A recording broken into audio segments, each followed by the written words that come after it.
Okay, test one, two. Bingo, rocking and rolling. Let's grab our friends. Here we go. And here we go. Good morning, good evening, good afternoon, everybody. Great to see you here. Dante, excited for another beautiful day in OFA. Mattress Mark, great to see you, my friend. It's been a while. I'm excited to get into it. Let's get John in here as well. Nice. Here we go. Good morning, everybody. Great to see you all today. I'm excited for another beautiful day here in OFA. Today is Tuesday. That means it's Ecom Tuesday. Currently, from 11 to 12 p.m. Eastern, we're going to have our open coaching. Anybody is welcome to ask me any question. I'm excited to be here and talk to you about anything. But in an hour, from 12 p.m. to 1 p.m. Eastern Standard, Trey Llewellyn's going to hop up and we're going to go into an ecom specific session. I like to call this Trey Day. Trey likes to call this DNT Day. I like to call this Trey Day because, man, we get to learn a tremendous amount from Trey himself. But without further ado, let's get right into it. If you have a question, please do make sure to raise your hand. We'll get right into your question. I'm going to start with you, Mark. Good to see you again. Hey, thanks. Good to see you. Awesome. I was just curious. I've been running ads now. Okay.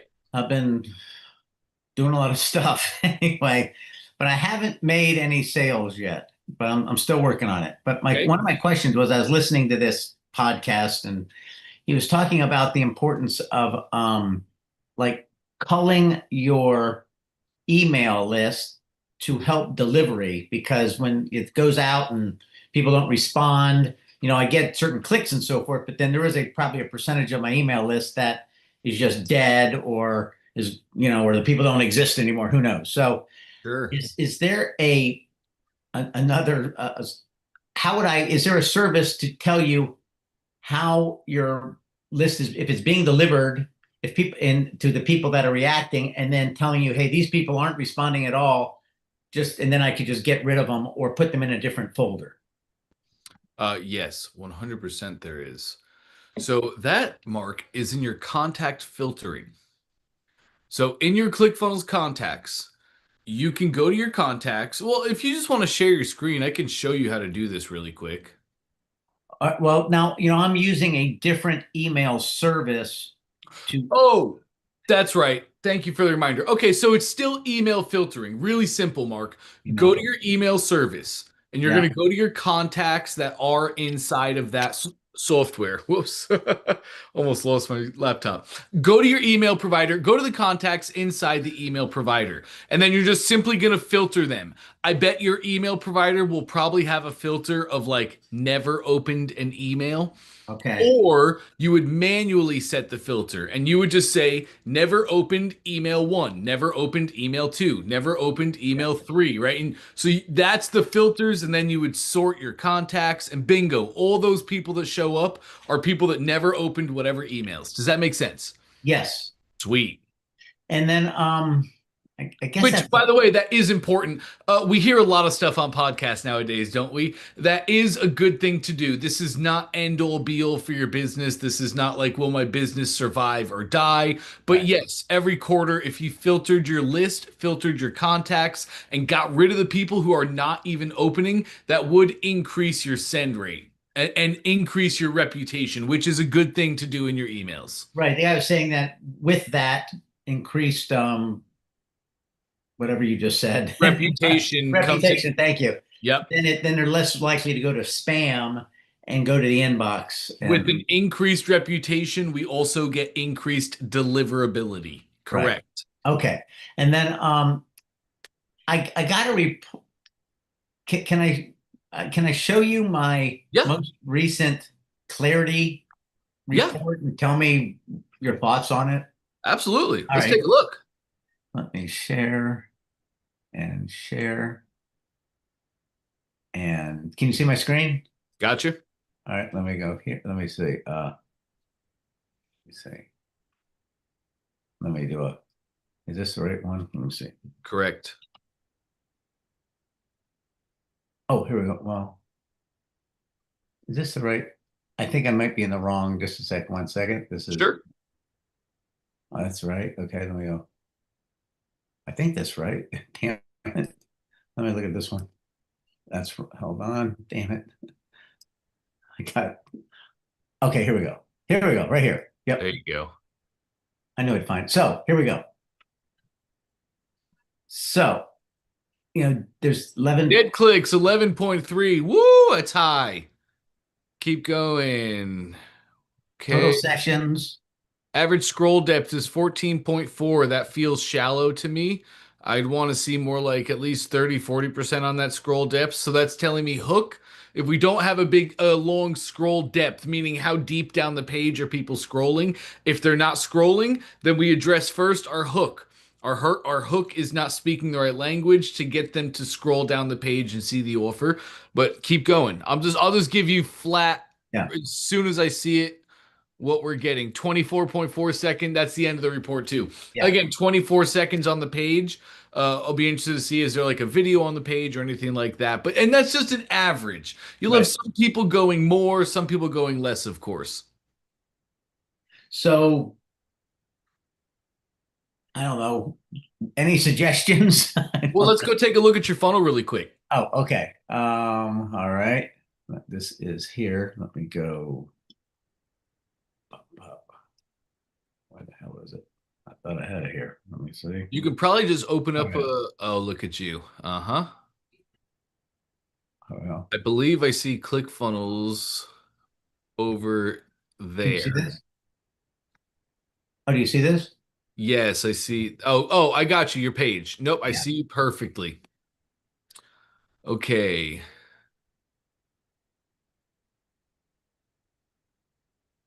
Okay, so the headline, sorry, I'm just looking at the Yeah. Yeah. headline.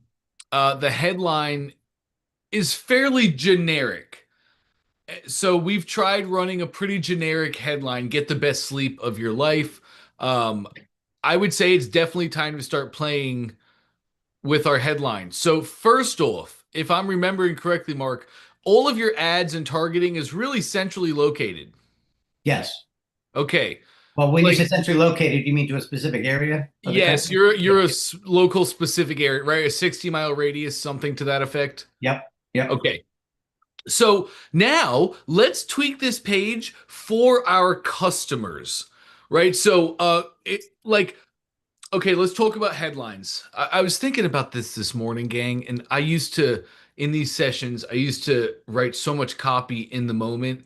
And I'd talk back and forth with somebody, tell me about your customer for like 20 minutes. We'd finally hit that real pain point, the real thing that the customer wants. And then I'd write a headline with people in real time. And I kind of want to get back to that a little bit more. It's super time consuming. And also, I use AI so much now, I feel like my creativity is just which I hate. So anyway, let's talk headlines for a quick minute here, Mark. You, number one, you have a location specific. Your people live in Lower Alabama, correct? Yes. Great. A lot of terminology for that is LA. I'm sure everybody in Lower Alabama says LA. They don't say call it Lower Alabama. So of your people in LA, what's like your dream customers? I know everybody in LA could get a great mattress from you and they should want it, but out of all the people in Lower Alabama, what's the number one thing that people are looking for? Are they looking for like we have the three major markets, health, wealth, relationship? Are they looking for anything in there? Do they want a mattress so that they can get a better night's sleep, so that Yeah. they can be their Now, most productive self? Or do they want a mattress so that they can sleep better with their partner? Or do they just want the cheapest mattress that they can get in their area delivered to their door? Like, what does your customer want?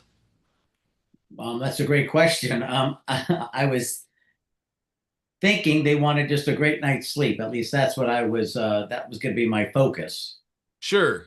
But that's what every mattress Right. claims, the best sleep Well, of your life, right. right? And then we have different price points to deliver that. So this is really what we're going to start playing with, Mark. This is going to be your next task.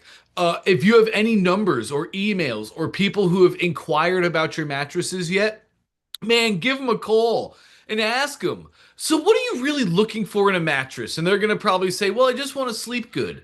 And why are you not sleeping good? Don't sell them a mattress on this call. I know it's going to be hard not to. I guess at the end of the call, of course, if they say, no, Mark, really, I want to buy this mattress. How can I buy it? Sure, take their money. But the whole call is exploratory. I'm trying to find. Have I talked to you about the dinner table conversation, Mark? I don't think so. Okay, cool. The dinner table conversation. This is a Dan Kennedy thing, um, who, of course, is Russell's mentor. When we're marketing, we must know the dinner table conversation that our customer is having because that is what we're going to inject into our funnel. And that's how we truly market so that when somebody hits this funnel, all the things that we're talking about are all the things that they're talking about. The dinner table conversation is, let's say a chiropractor has his practice, right? And clients come in the door. Hey, doc, how we doing today? Chiropractor is always going to say, you know what, Jim? I'm amazing, man. My family is the best. My practice is the best. My employees rock, and I serve the best people in the world. I got nothing to complain about. How are you? Right? He's never really talking to the people on his day to day about like what he's really thinking. But when he goes home to his wife or his family or his colleagues or his friends, and they're having that intimate dinner, or when the business owner goes to the local poker tournament of that week, right? When that guy is in his comfortable, safe space, what is he saying? Is the chiropractor saying to his wife, man, honey, I'm losing it. If I can just get us 3 leads a week, if I can get 3 leads a week, that's 12 leads a month. And if I can do that and I can close them at 30%, we're going to change our lives. If I can do that just for a year, close 30% of 12 leads for a month, if I can do that for a year, I'm going to transform our literal. I got to figure out how to get more leads. That's what he's talking about, right? That's the dinner table conversation. So, as your people in this instance are talking about mattresses, what is their dinner table conversation, right? They're literally sitting at the dinner table, or maybe in your case, the breakfast table, after a terrible night's sleep on a terrible mattress, and they're talking about what they want, how much they hate their mattress, why they hate it, and what they actually want. That's what we want to inject in our headline, right? Okay. Don't forget we have our 3 major markets: health, wealth, relationship. Most products line up in that in some way, shape, or form. Have I shared with you my Gillette example? Gillette the razors?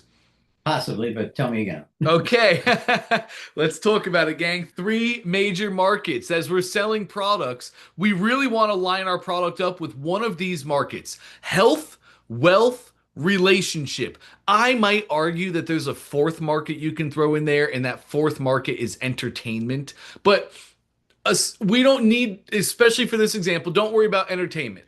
We have 3 markets. Let's grab Amanda in here: health, wealth, relationship. And we want to align our products and our outcomes with one of those markets. So everybody always says, man, well, I can't figure out how to do that for my product. Let me give you an example of a really tough product to do that to. Gillette razors. It's just a razor. You just buy the razor. I shave my face or my head, and that's it. I'm buying a razor, right? How do you?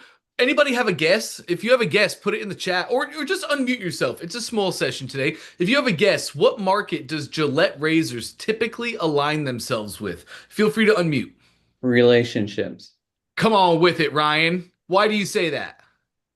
Well, because you got to look good if you're gonna go out on some dates and be successful. Yes. Yes. Any other guesses?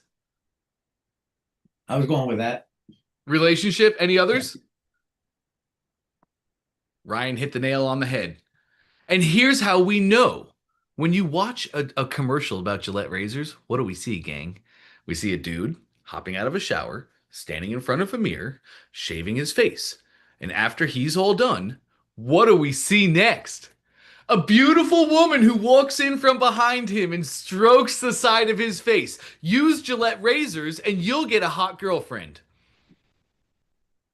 That is the game that we have to play. Sometimes we'll see Gillette razors go into the wealth arena, and sometimes we'll see them have commercials. That's a guy shaving his face and then going up and standing in front of a boardroom. Use Gillette razors and you will have success. Sometimes you will have wealth in your profession, right? Sometimes we see them do that, but predominantly, time and time again, Gillette razors aligns with the relationship. That's real marketing, gang. And that's what you're there. You're at the point now, Mark, where it's really time to do that. It's really time to hone in on our customers. Goodness gracious, even if you door knocked for a day, even if you knocked on 150 doors, and you're able to have six conversations of meaning and value, this is the time where real marketing happens. So to have a headline that says, let's say it's health. Alabama does not need to suffer from lower back pain. Lower Alabama can, like that's it. It's specific to the customer in the moment, in the place that they live, and also the pain that they're experiencing right now. Or maybe it's relationship. Uh, uh, Attention, lower Alabama wives. Is your mattress causing your husband to snore and keep you up all night? Right? Simple stuff like that. But we need to know from our customer, why do they want a new mattress? And we're going to inject that into our headline. And I really think that most of that, Mark, I seeing your clarity breakdown, you're not getting great page scroll depth. We're not getting a ton of time on the page. 24 seconds. Definitely after this, go back and watch your clarity recordings, and you can watch the videos and truly see how far people are scrolling. I really think you need to just have the above the fold, and it's time to start tweak the above the fold, and it's time to start split testing. You have your headline right there. We need to make that a dinner table conversation or a breakfast table conversation. We need to have that actually saying the things that people want to buy a mattress for. We need to say, buy this mattress for this thing. This mattress will give you this thing. With this mattress, less of the bad thing, more of the good thing, right? Yeah. Then over on the right hand side, we have another headline. And I think we can definitely split that too. You're leading with save big on that headline. So your main headline on the page is goodbye to sleepless nights, which would be more so into the health as a marketing. But to the right, we have save big. And now we're dealing with wealth, right? So what's the angle that we want to hit? And congruency, and start split testing. If it is savings, then change your headline to get the most savings in lower Alabama, something like that. And then have savings everywhere. But still, even if we're going to lead into savings, I want you to have start split testing all this. Save big. Instead of just save big, you have location specific people. Lower Alabama's biggest savings of the year, right? And now we're running into Christmas. We're in Q4, baby. So we're running into Christmas. Now we also have a bunch of specials that we can run too, right? Like you might be having Christmas specials. We might also start tweaking our copy for Christmas.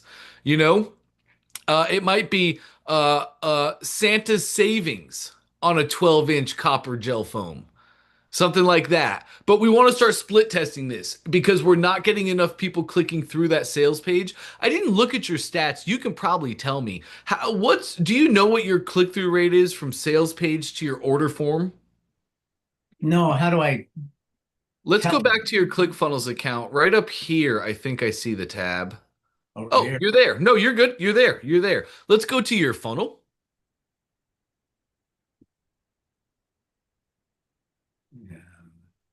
It's probably this one.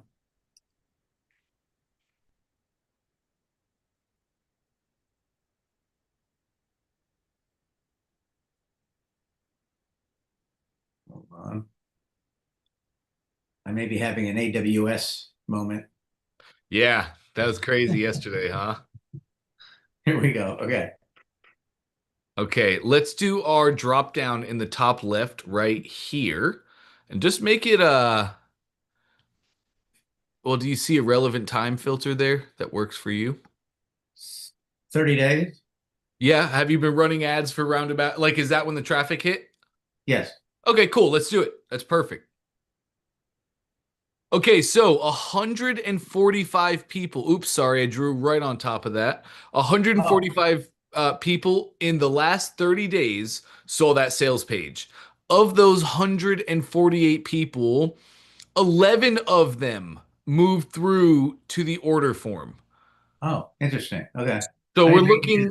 we're looking at like, what is that? 6%? No, I'm terrible at math. If somebody wants to do the math for me, but I know it's below the 30% benchmark we're looking for. 7.5. Thank you, John. 7.5, which is not terrible. right? I see sales pages get way less than that. So not terrible, shows life, definitely shows interest, makes you wonder of those 11 people that sold the order form, if everything was tweaked for their location and it spoke more to them, could we have got a sale? So I say all that to say, I see this and I see life. I'm not upset about it. But I do want to see your sales page to order form. So, 100 people hit here on the sales page. I want to see 30% go to the order form. So if 100 people hit the sales page, 30 of them should get to our order form. And then of those 30%, we'd really want to see our order form converting at like 5% there. So Now, anyway, there's no way to tell who these people are. Is that correct for me to call them? You could. So, great question. Technically speaking, Mark, you could. You could go to your ClickFunnels contacts. You could filter your contacts by only the people who saw this page. However, they didn't opt in. On the sales page, they don't give you their information. They're not doing that thing with you. Sorry, they're not submitting their information. Now, if they go to your order form, which you had 11 people go to your order form, if they filled out step one of your order form, but not step two, then you would have received their information. And then, yes, you could, of course, call them. Okay. And then they would show up in my contacts. That's right, they would. Okay. And I've looked at that's what I was looking at earlier. Okay. All right. Well, I will keep working. Literally, it's absolutely perfect, Mark. And probably everything I just shared with you is probably also going to translate over to your ads. Okay. If I had to guess, having an ad, like Gillette razors, they have in their ad, they have that woman come in and stroke the man's face. And then that's how they get the real relationship. That's how they tie it in.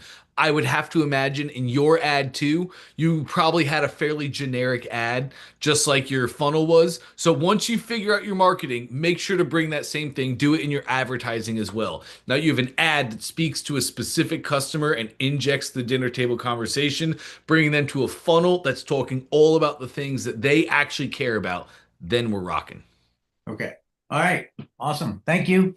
Awesome. You got it, Mark. Great to see you again. Thanks. All right, let's hop over to Ross. Hey, Ross. Hi there, how are you doing? Awesome. How about yourself? Very well, thank you. So the question I have today is more about conversations that we've had about being data-driven and the changes that we make on the opt-in pages, the sale pages, and the overall message that we're giving out.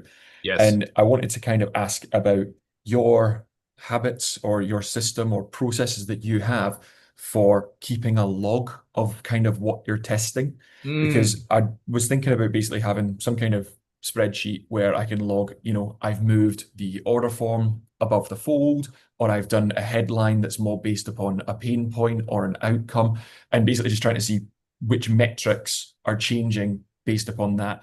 And then the second part is what metrics really should I be looking for? Because I'd obviously feel you're not just going to make one change and suddenly the sales start coming through. What's kind of the things that I can look for as positive, like positive responses to the changes that I've made, and then I guess negative responses to that as well. Great question, Ross. Let me grab this really quick.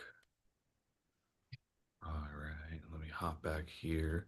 First off, just in case anybody doesn't have it, I just put my AI in the chat. I'll tie it all together for you. So you're very wise to be doing this, Ross. I'm probably not the best to talk to about this because I'm quite sloppy when I do it, to be quite honest.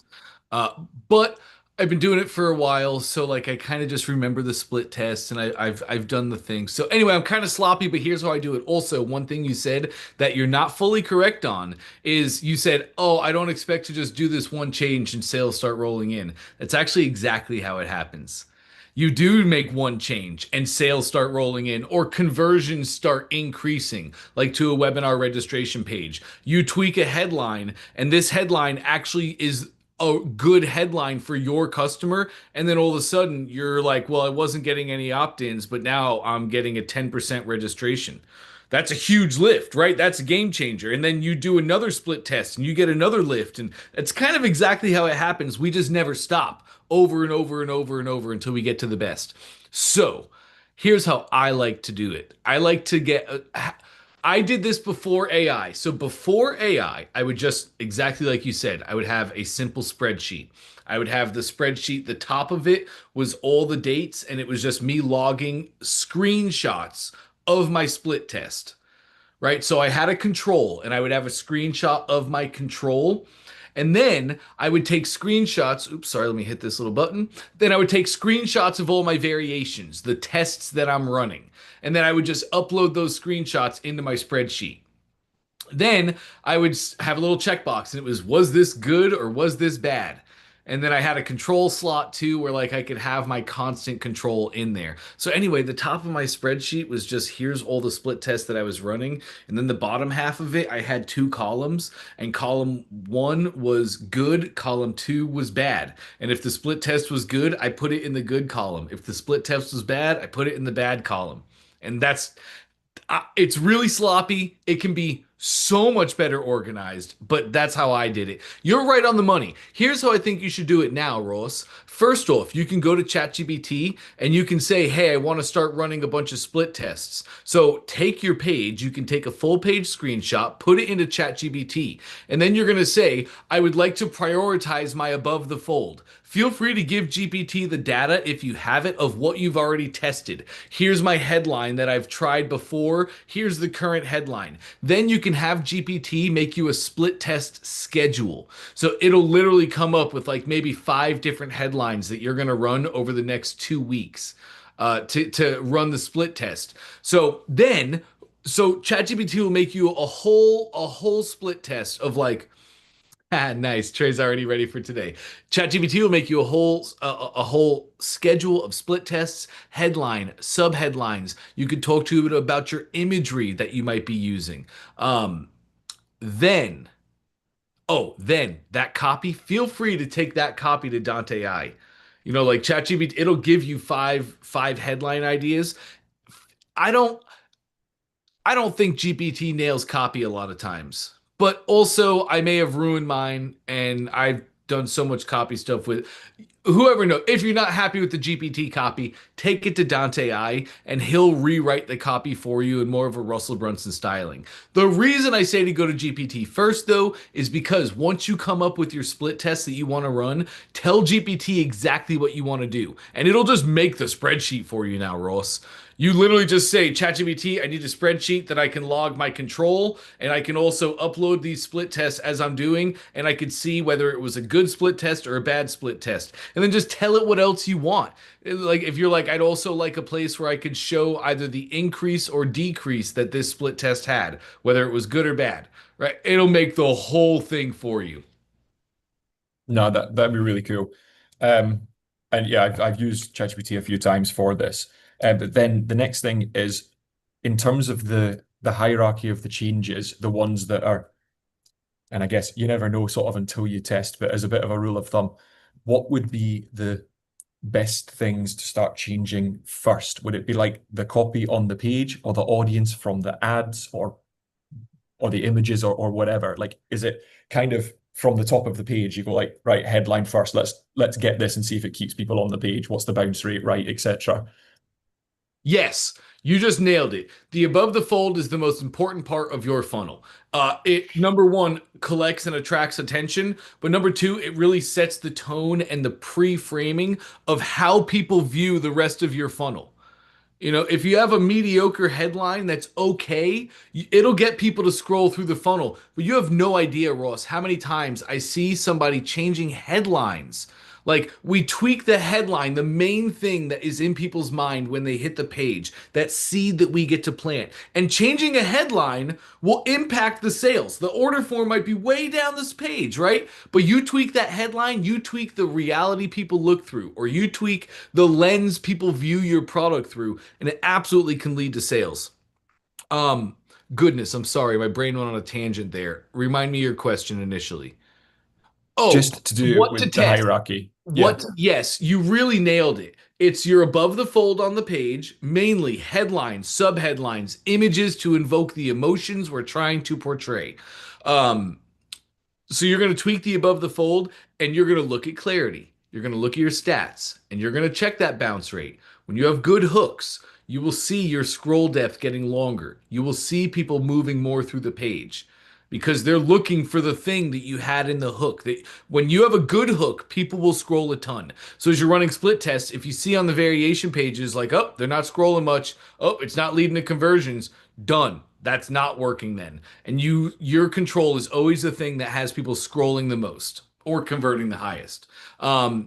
Then from that, you can typically move on. We test our hook and our above the fold rigorously. I think you know this probably, but funnels are just hook, story, offer. The above the fold, all of that is the hook until we nail the hook. Until we absolutely nail the hook, we're not worrying about story. And especially And in 2025 too, I think I just see a lot of people flying through story. Whereas like a decade ago when I first found this world, man, you'd see in the heat maps, people might fly through a hook, but they'll get slow on the body. And they were reading story. But customers have become so savvy and the market's changed so much. A lot of times it's hook. And once we nail the hook, we're just tweaking offer. and then in regards to things like bounce rate, scroll depth, Mm-hmm. are there any, I guess, standards of what you would expect it to be okay before you can start going, right, now I'm comfortable with this, let's move on to the next part? What sort of percentages might you be looking at We're where it's talking either, about your webinar registration page, yes? yes, because I'm trying to optimize it more for mobile at the moment because I realized I like the desktop version, and if that's working really well. And on the Clarity, when people are going through that, I'm getting registrations. But today I've changed it. The opt-in form is now much higher up, and I guess there's more scrolling that needs to be done on a phone anyway. Yep. So what should I be looking for to be like, okay, this is affecting the scroll depth positively. I can now start moving on to the other elements. That's a great question. It's hard to say with scroll depth. Maybe it's not hard to say. Um, Maybe it's not hard to say for like a CRO, a conversion rate optimizer. A CRO really focuses on that. So again, Ross, GPT, my man, feel free to go to ChatGPT and you can even start a whole new project in your AI and just make that project CRO. And it can be a split testing project. And you prompt the GPT and say, "Hey, I want you to act as my CRO in this in this thread." I would say you have a pretty short registration page, don't you? Yeah, How many scrolls do you think? Can we look at your page really quick? sure thing. Give me one moment. Sure.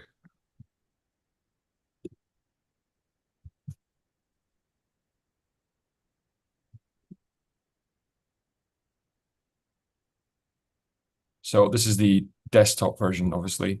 Mhm. And then you're gonna hit right. I'll get my little tool. This one here. Yes, you got it. Yeah, I'll bring it up a Uh, bit yeah, more there of you this go. sort of size. Yeah. Much better. Okay. So then from Let me get here, my opt-in thing out page. here. Yep. Okay. Keep going. Keep going. Secrets 1, 2, 3. Yes, we're already halfway there. You're gonna discover.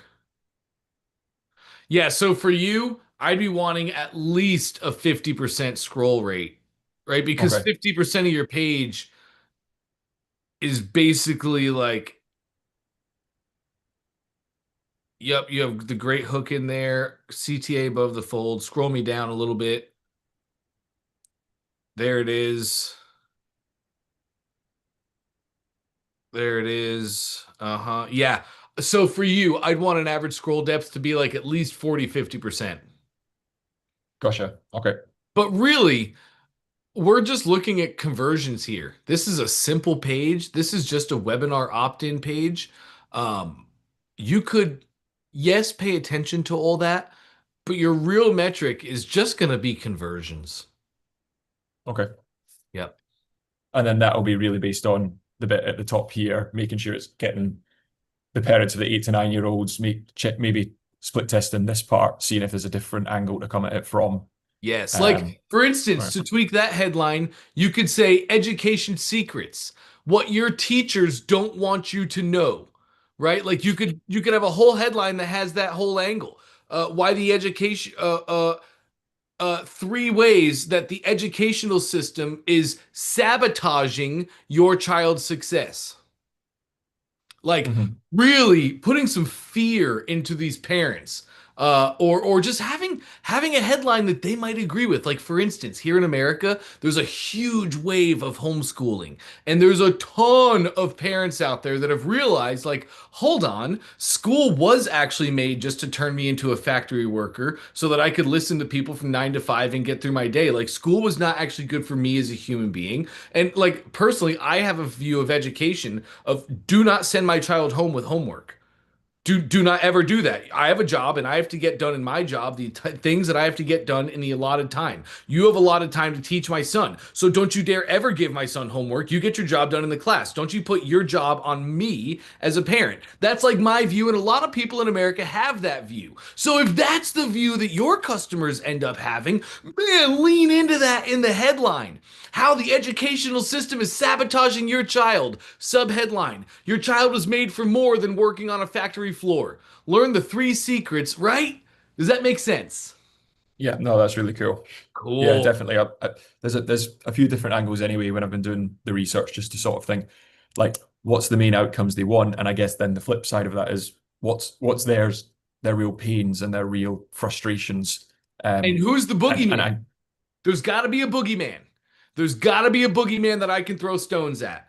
Like if you look at V Shred is a health and wellness and a weight loss company, but still I'm sure you saw their, well, you might not have, but everybody else in America saw V Shred ads, and they had a strong boogeyman that they were throwing stones at. You have to be able to throw stones at a boogeyman because then, especially for you, you can lean into the it's not your fault, parents. It's the That's government. huge. What's that? It's the government. Yeah, there it is. That's huge. Yeah. It's not your fault. It's the government going against you. You spend all of your time and energy and efforts all day trying to pour into your child and mold them into who they should be. And every day you send them away, the government is going against you for 8 hours. It's not your fault. Learn the secrets today. Perfect. Cool. Thank you very Sweet. much for that. I really appreciate that. Awesome. You got it, Ross. Great questions. Great work. All right, let's hop over to Margaret. Hey, Margaret. Hey, Dante. All right, so back in action. I got a couple of basic questions Cool. with some quick answers. So we have our affiliate funnel up, 2-page affiliate funnel. Um, is it normal for it to provide when people sign up automatically the unique link that they would have that they would share with people? Because the way that we have it set up, it says, and it's a template. So my guy used a template. Yeah. So we approve in 24 to 48 hours. Mm-hmm. So they get the link, the unique link first, and then we go back and approve them. What if they give that link out? What happens? Do they? Well, I guess I wouldn't care. I mean, if someone's, but it's not. So, this is a great question, Margaret, and I love how you phrased it. I'm going to actually use your words here. Is it normal for us to give people the affiliate link, the shareable and commissionable affiliate link, right after they register? You're using our framework, which means that on the thank you page, after they register as an affiliate, right there, that's where they get their link. No, that's not normal. That is a ClickFunnels thing. That is how we like to do things. And that's actually a new thing that we're doing. This is brand new to the market. Nobody else really does this, but we're marketers. So here's the deal, Margaret. We want to remove the steps necessary in the process. I don't know if you've ever promoted, have you ever promoted a product as an affiliate? No, no. Okay, it's terrible. It's terrible. So I have a customer I'm talking to, and if I'm not already an affiliate for if I'm not already a registered affiliate for this product, it's the worst experience ever. So let's say I'm talking to somebody and they're telling me about what they're doing and what they want to do and yet, and I'm like, oh my gosh, ClickFunnels is perfect for you. You need ClickFunnels. Then I would, or let's use a different example. Let's say ClickBank. I'll say, oh, ClickBank is perfect for you. You need ClickBank. So then I would have to go to ClickBank. I would have to register as an affiliate. And then they're going to give me 24 to 48 hours to approve or deny my affiliate registration. So I have to keep this person on the hook for 48 hours. I had them in the moment. I had them. They were ready to do the thing. Right. But That's I good. put a huge delay. Now I'm calling them every day. Hey, I'm so sorry. There was some little silly technical issues. Support assured me this never happens. Right? It's a terrible way to do things. I love how we do it in ClickFunnels. They register, you give them that affiliate link right away. They can go in the moment, they can go share that with their person. And then what happens if they get denied? Oh, this person, for whatever reason, we want to deny them as an affiliate. Then who cares? You can refund the person if you want, or you can just call the person and say, hey, we're really glad to see you purchase. And that person got denied. They don't receive commissions, but you generated a customer. Does that make Right. sense? It does. It's yes, it makes perfect sense. So that's perfect. So the last time I was able to be on the call here, I talked a little bit about the affiliate agreement. Are there any kind of agreements? I think you said yes. Do we send them an agreement? I'm looking at referral, like a referral agreement that they would get if they're approved. Are they 1099 and all of that stuff, W-9? So I'm just kind of trying to work out the logistics on that, how it actually works on the back end.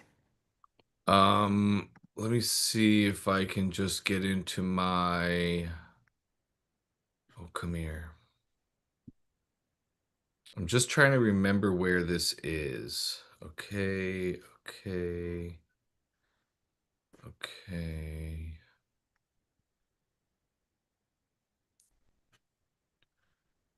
Oh, where are you?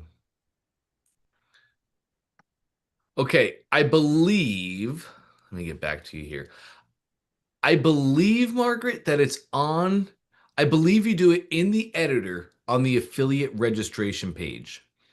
In the editor, when you go to the element that registers them as an affiliate, there's a Uh-huh. little toggle in there that's going to say affiliate agreement, and then you simply toggle it on, and then boom, they have an agreement that they have to agree Oh, to. awesome. I That's I, awesome. I Perfect. believe it's in the editor. It's Um, Yes, but feel free to just make a quick support ticket if you'd like, and just let them know what you're doing, and they can direct you right to where it is, and then you can put your guy on the case. okay. And they can also help with the payment choices because right now we just have it set up as PayPal. I certainly don't want to send out And credit card, right? crypto. Or you cannot have credit card. You can just have PayPal. PayPal, Stripe. Well, what I was wondering is there a way to do a kind of a drop down choice on how they want to get paid? Or do we have to, right Oh, now, your affiliates. yes. Your affiliates got you. I don't think so. I think it's yes. Yes, actually, I think they do. Oh gosh. Oh gosh, I need to go through this. I'm feeling rusty on affiliates right now. I believe that they get to choose how they want their payout, either going straight to PayPal or straight to a bank account. I think they can choose. Okay. Um, That so I did a test. So I did a test. It didn't give me a choice. So it didn't. no. So it just so when you look at our, can I show you my page? Yes, Okay. yes. Let me share this with you. So if we preview this, um, it has PayPal. It has PayPal email address here. Mm-hmm. And so they sign up, and that's that. It doesn't, there's no choice. This is how my guy set it up. And I'm okay with it, but it would be great. And then they register. And so I did it, I registered, and so it didn't give me any additional choice or back end choice or anything like that. Mm. Oh, I'm just feeling rusty. I might. I might be wrong on this, but I feel like we do have an option. The only two options are PayPal or direct to a bank account that they can hook up. Okay. Okay. It'd be a great question for support. I'm sorry, I'm just feeling rusty on No, this. no worries. I'll ask support on that. And one last question on the affiliates, and then I Yes. have one on the regular funnel. Um, so when I was using the AI chat inside of ClickFunnels, they I forget what you call it. Napoleon? Napoleon. Okay, so it stated that so when an affiliate, because we have several folks that are wanting to be an affiliate, or Okay, my advertising team is working with. that's great. Um, so it said that so I have it set up like the 997, so 30%, 299 they get per anyone that purchases. Yep. It said the payout, their initial payout is like in 45 days. You have to wait 45 days to get the payout. Is that right? I was like, wow, that's a long time. Well, there is a cooldown period. Okay, You can make it 30 days, and I think you can even make it shorter than 30 if I'm not mistaken. But 30 days is the industry standard. It's just to make sure that they don't get refunds, right? So right. I forgot about that. That's right. That's right. yes. That makes And you sense. do want that because Yeah. otherwise that's an easy way for people to game the system. They just have their friend go by, they get the commission in their account, and then their friend refunds on you, and now you're just siphoning $200 out. So you definitely want that cooldown period. Okay. So that's perfect. That's good to know. That's good to know. All right. So done with that. Cool. Let me ask you about, I'll quit sharing. So this is what I'm facing. This is so, I'm trying to get out of this situation. Everyone wants the coach, right? Everyone wants the person that, one-on-one all the time. Yup. I don't typically take on new nonprofits because they're hard to fund. They're like 1 in 20. You have to start somewhere, and they're certainly not ready. So I'm having these conversations that people are. It's so funny. So our radio advertising is starting. It's been 3 months, and so people are starting to pick up they're finding us on Chat GPT because they're searching for grant training workshops and Come stuff like that. on. Great. So we're popping up. And I'm like, thanks, ChatGPT. In fact, I just told it, for my grant readiness framework, you're welcome to share it with anyone who's looking for grant writing classes because no one's doing grant readiness, but it'll come up with that. So, but the conversations that I'm having with these prospects, and we're pushing them, to the web class and the funnels and stuff. And it looks like, and I wanted to wait to do this, and I really wanted to pick your brain about this or get your feedback. So we have the 997, but it looks like I'm gonna need to go ahead and do kind of a VIP coaching. They want me to do the whole thing, and I'm like, that's a lot of money. And I told them, about what I just quoted someone else, and I don't want to do this on a consistent basis because it's a lot of work. Would you be willing to go through the course, and I coach you along the way to help you guys get ready the 30-day course? They're like, okay, yes, and because it will be a lot less expensive. And so I was thinking a 290, 2997 package VIP. They're doing the heavy lifting. I'm just coaching, but I really want to stay away from having a bunch of one-on-one coaching sessions. But that's exactly what you're setting up for, is it not? Like you're going to charge them more, 29.97, but please do correct me if I'm wrong. As I heard that, you're just going to offer everybody one-on-one coaching for 3 grand, right? Well, that's not what I'm trying to do. I'm trying, right. Yes. But you And don't want to.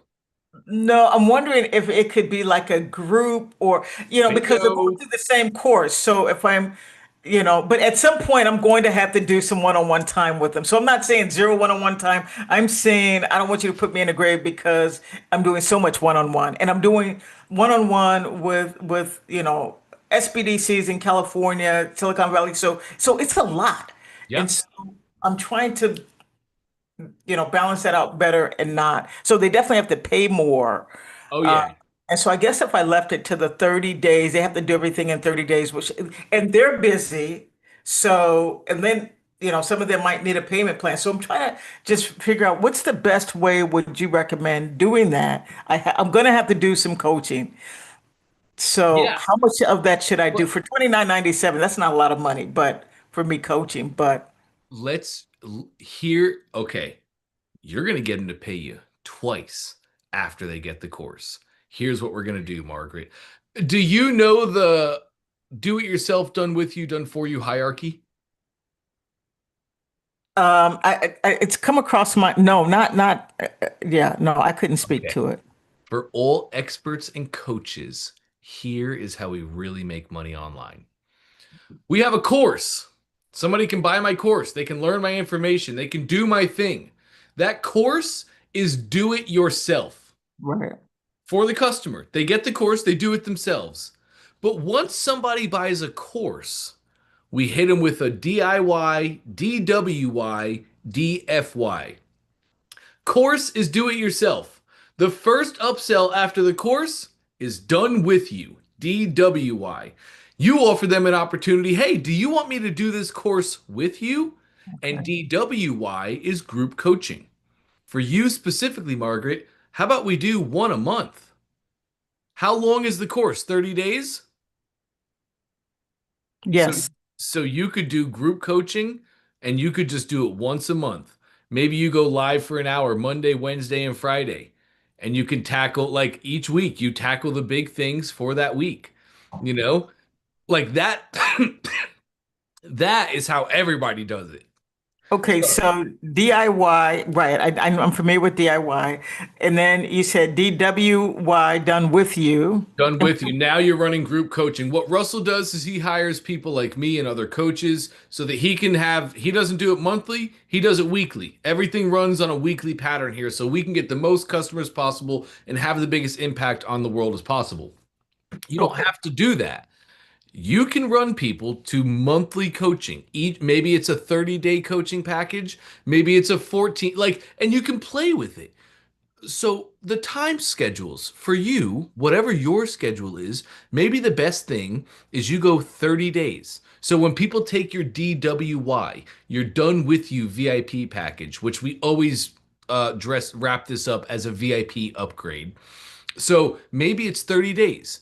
And each week for 4 weeks, you're going to go live Monday, Wednesday, Friday for an hour. And you're going to help people do the things. They do the course on their own, they learn the info on their own.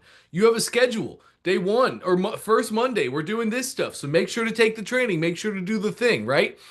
Uh, so maybe that works great for your schedule. Maybe that doesn't. Maybe for you, well, you said your course is a 30-day course. Yes. So it would just make the most logistical sense for you to do it kind of like that, where throughout the month that they would be doing the course, they can like do it live with you. That's what most people would do. But you could change it. It's malleable. Let's say for you, you just want to take 5 days in a row, Monday to Friday, and you want to take these VIPs through the journey. Well, then you just change the flow a little bit. The people would have to take the course first, do the course, get through as much as possible, and then they could join the VIP days. That probably logistically wouldn't be the best here, but it's your schedule.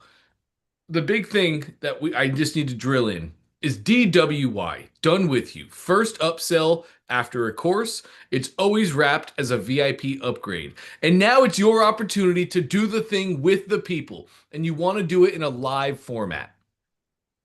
Okay. Cool. Right. Right. So after that upsell, Okay. Go some ahead. people will take that upsell and they're like, yes, this is perfect. And they take the upsell and they're in that for that next month. Other people will say no to that upsell, in which case you run them to DFY, done for you. Because that's another part of your offer, is it not? Right. Done for you is like expensive. I'm doing that now. I mean, you're It's talking, probably 9997, yes? Or more, 25? right. It's probably about $15,000 just me doing it, Great. with clients right now. Yeah. Great. So somebody buys your course and you hit them with the done for you if they say no to done with you. Guess what? After the 30 days, for the people that you've done with them, I bet you can offer them a lesser done for you, right? Maybe there's filing or maybe there's some stuff that they have to do after that. And you can offer them then to do that for them as well. Okay. Okay. See, okay. So yeah, I like that. So they definitely want me to do it for them, but I really want them to learn something because, I'm not going to be there forever. They're going to be going through grants and opportunities, and, they at some point have to learn it.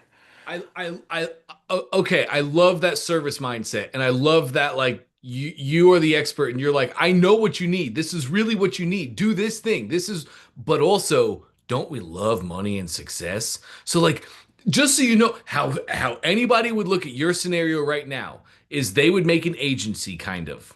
They don't need to, you don't need to do the whole agency nonsense. Just get a guy, go on Upwork and get a guy across the world to run this for you. So like as you're, people that want you to do it for them, man, they'd have somebody doing all the done for them. That way you're not doing that anymore. You have a team that when you get a new client, that work goes to them. The done for you is rinse and repeat over and over, and they're implementing. And then, so now that's freeing up your time. Now, Margaret is just going and she's doing speeches on stage. She's getting on other TV shows. You're just running your group coaching, doing that. Does that make sense? Yes, yes, it does. And I have thought about, definitely expanding the team that can teach and train and get people grant ready, so they can actually compete and win.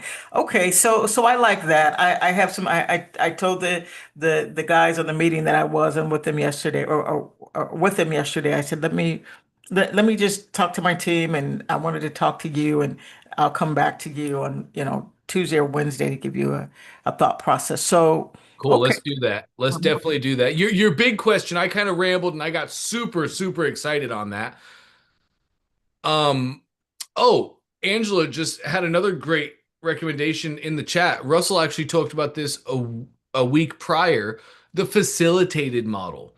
You know, this would probably work for you, but from what I'm hearing, I think a lot of your customers are really just like, I just want results and I want them fast. You're done for you is probably going to be just bread and butter for a lot of these people. But anyway, done with you, you could have like a 30-day challenge, which has a facilitated model, which is Okay, I like you just that. have somebody coming up and they're pressing play and stop.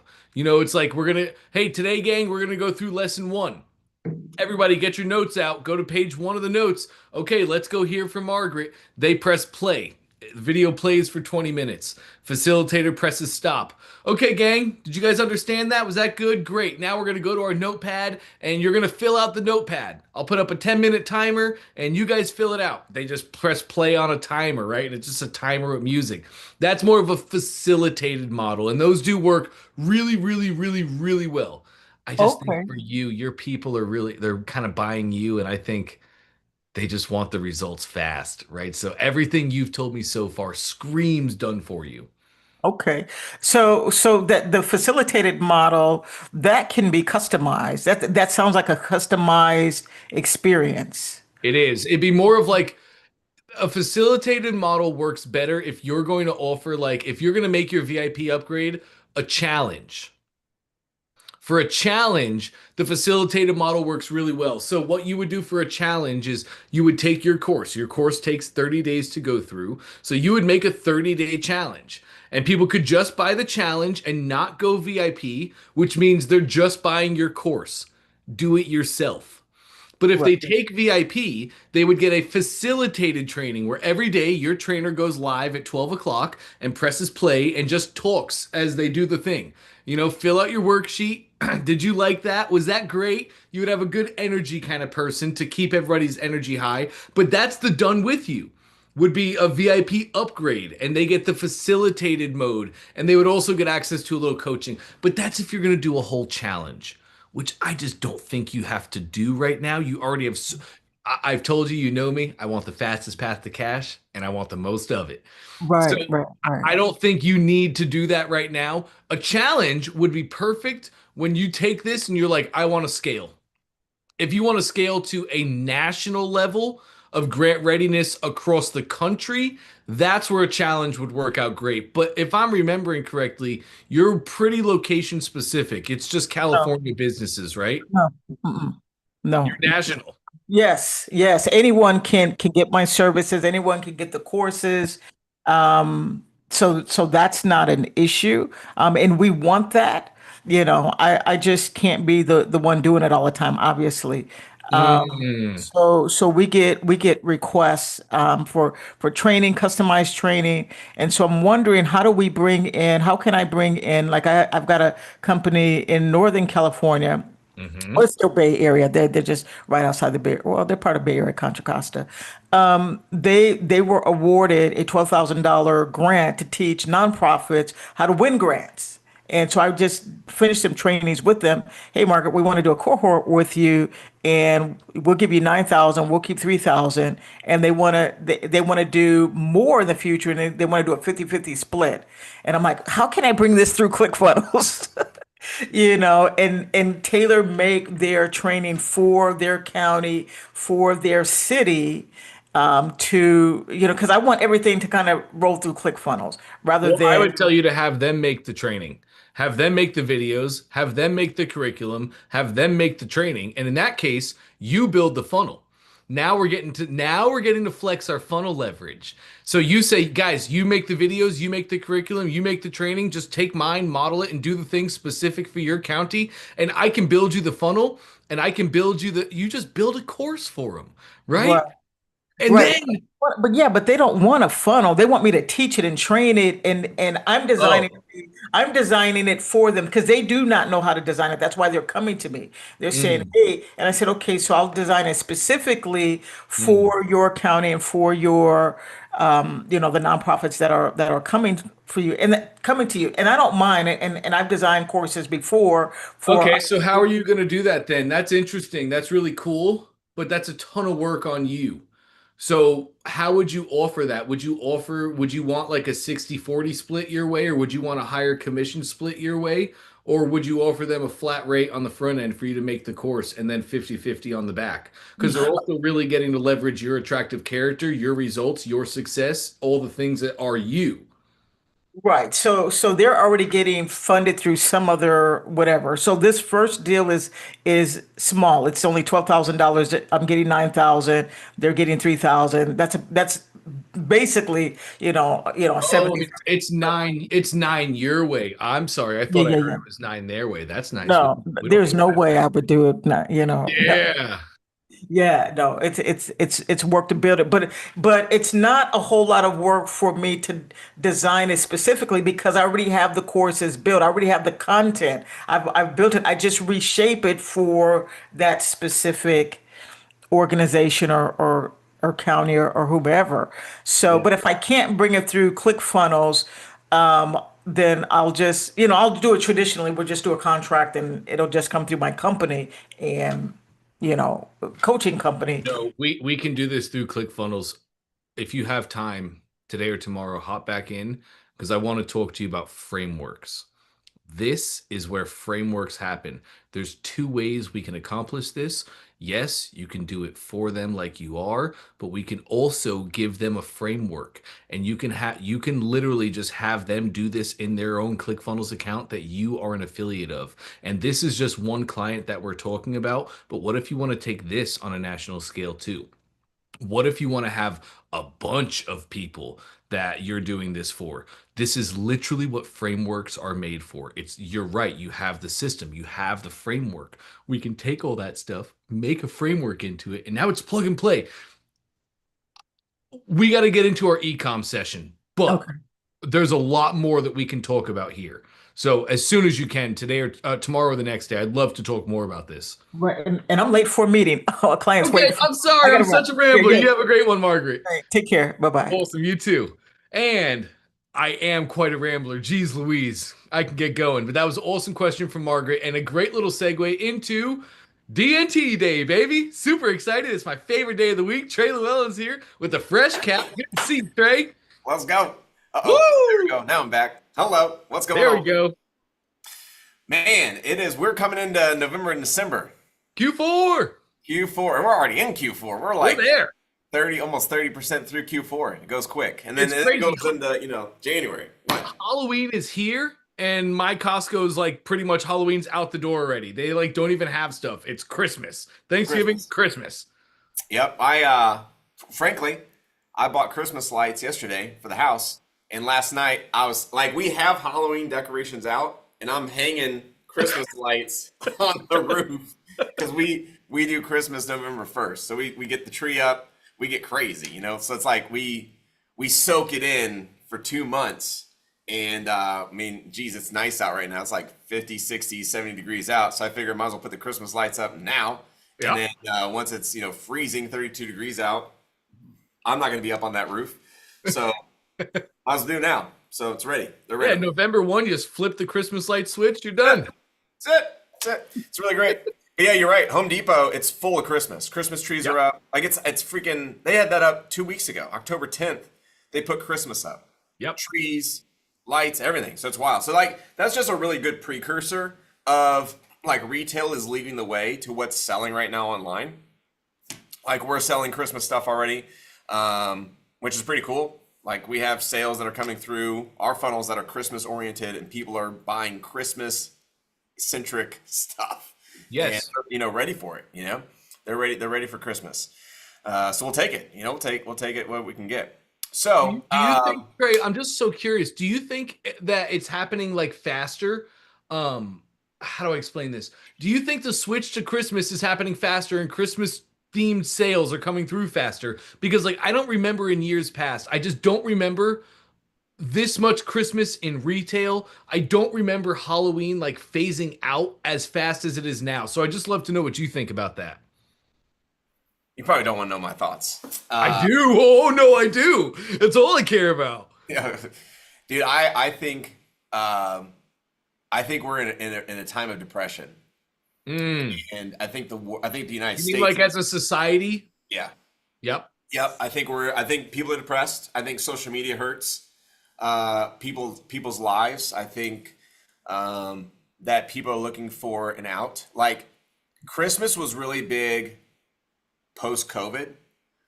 That's when we sold like $3 million of that Christmas ornament because people were like over it. People wanted to have their families back, their friends back, their connections back, right? And so how like that Christmas was a very special Christmas for probably the whole world because we got to be together again versus waving out windows, being like, your presents are in the mailbox, grab them. I sprayed them with, Yeah, I sprayed them, but make sure you rinse them down too. yeah, it's crazy. So I don't know, man, like politics, wars, there's just a lot of noise. We're very broken right now. We're very divided. And I think people feel that, for sure. Like I feel it. And Christmas is the time of year that creates gathering. It's special, it's magical, it's fun, it's love. There's a lot that goes on. So for me, I think people are craving that and they want that special warmness back into their house because there's a lot. I think there's a lot of depression going on. That's just my. I could be totally wrong about that, but that's what I see. That's what I feel, and that's what I can see in society. Just of how people are interacting with one another and how they look. Just driving down the car. Like, are they happy? Are they mad? Are they they yelling? It's like I just think that's the reason. And I also think retail. Retail definitely pushes Christmas and holidays. For me, I'm a general, very happy person. Like I don't get mad very often. It's almost like a rarity. Like it's like I'm upset if I'm yelling. Yeah. And for me, like I love that magical piece. Like I love to see that in our kids' lives and to give them those moments. And so for us, like TikTok has done a really good job of leading the way of get ready for Christmas because you start seeing Christmas designs and Christmas decor and how people are kind of setting up their house really nicely. It's like, oh, we should do that. Like, it's trendy, right? Yep. Like I want to be in the Christmas spirit. Let's you got the holiday music kind of coming across the feed. And even Jennifer last night, she's like, should we start Christmas music now? I was like, let's at least have Halloween first. Like, let's get through Halloween, November 1st. She's like, we will pick a song every day that we play for, or a different movie. I don't know if she said a song or a movie. Maybe it was a movie. But up until Christmas, I was like, I don't know if there's that many, but we'll try. And so, like, I think there's a lot of things going on. I think there's trends. I think there's depression. I think there's just retail in general, just saying sell it.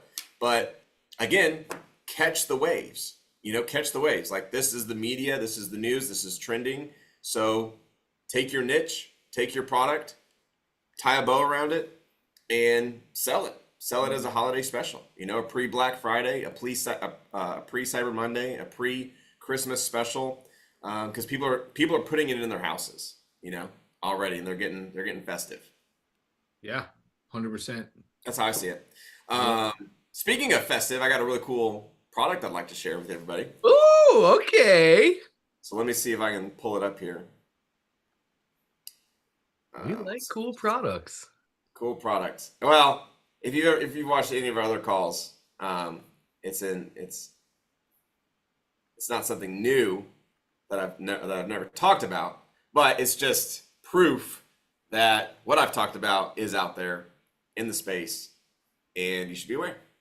I love that. And it's cookie cutters. Oh, here we go.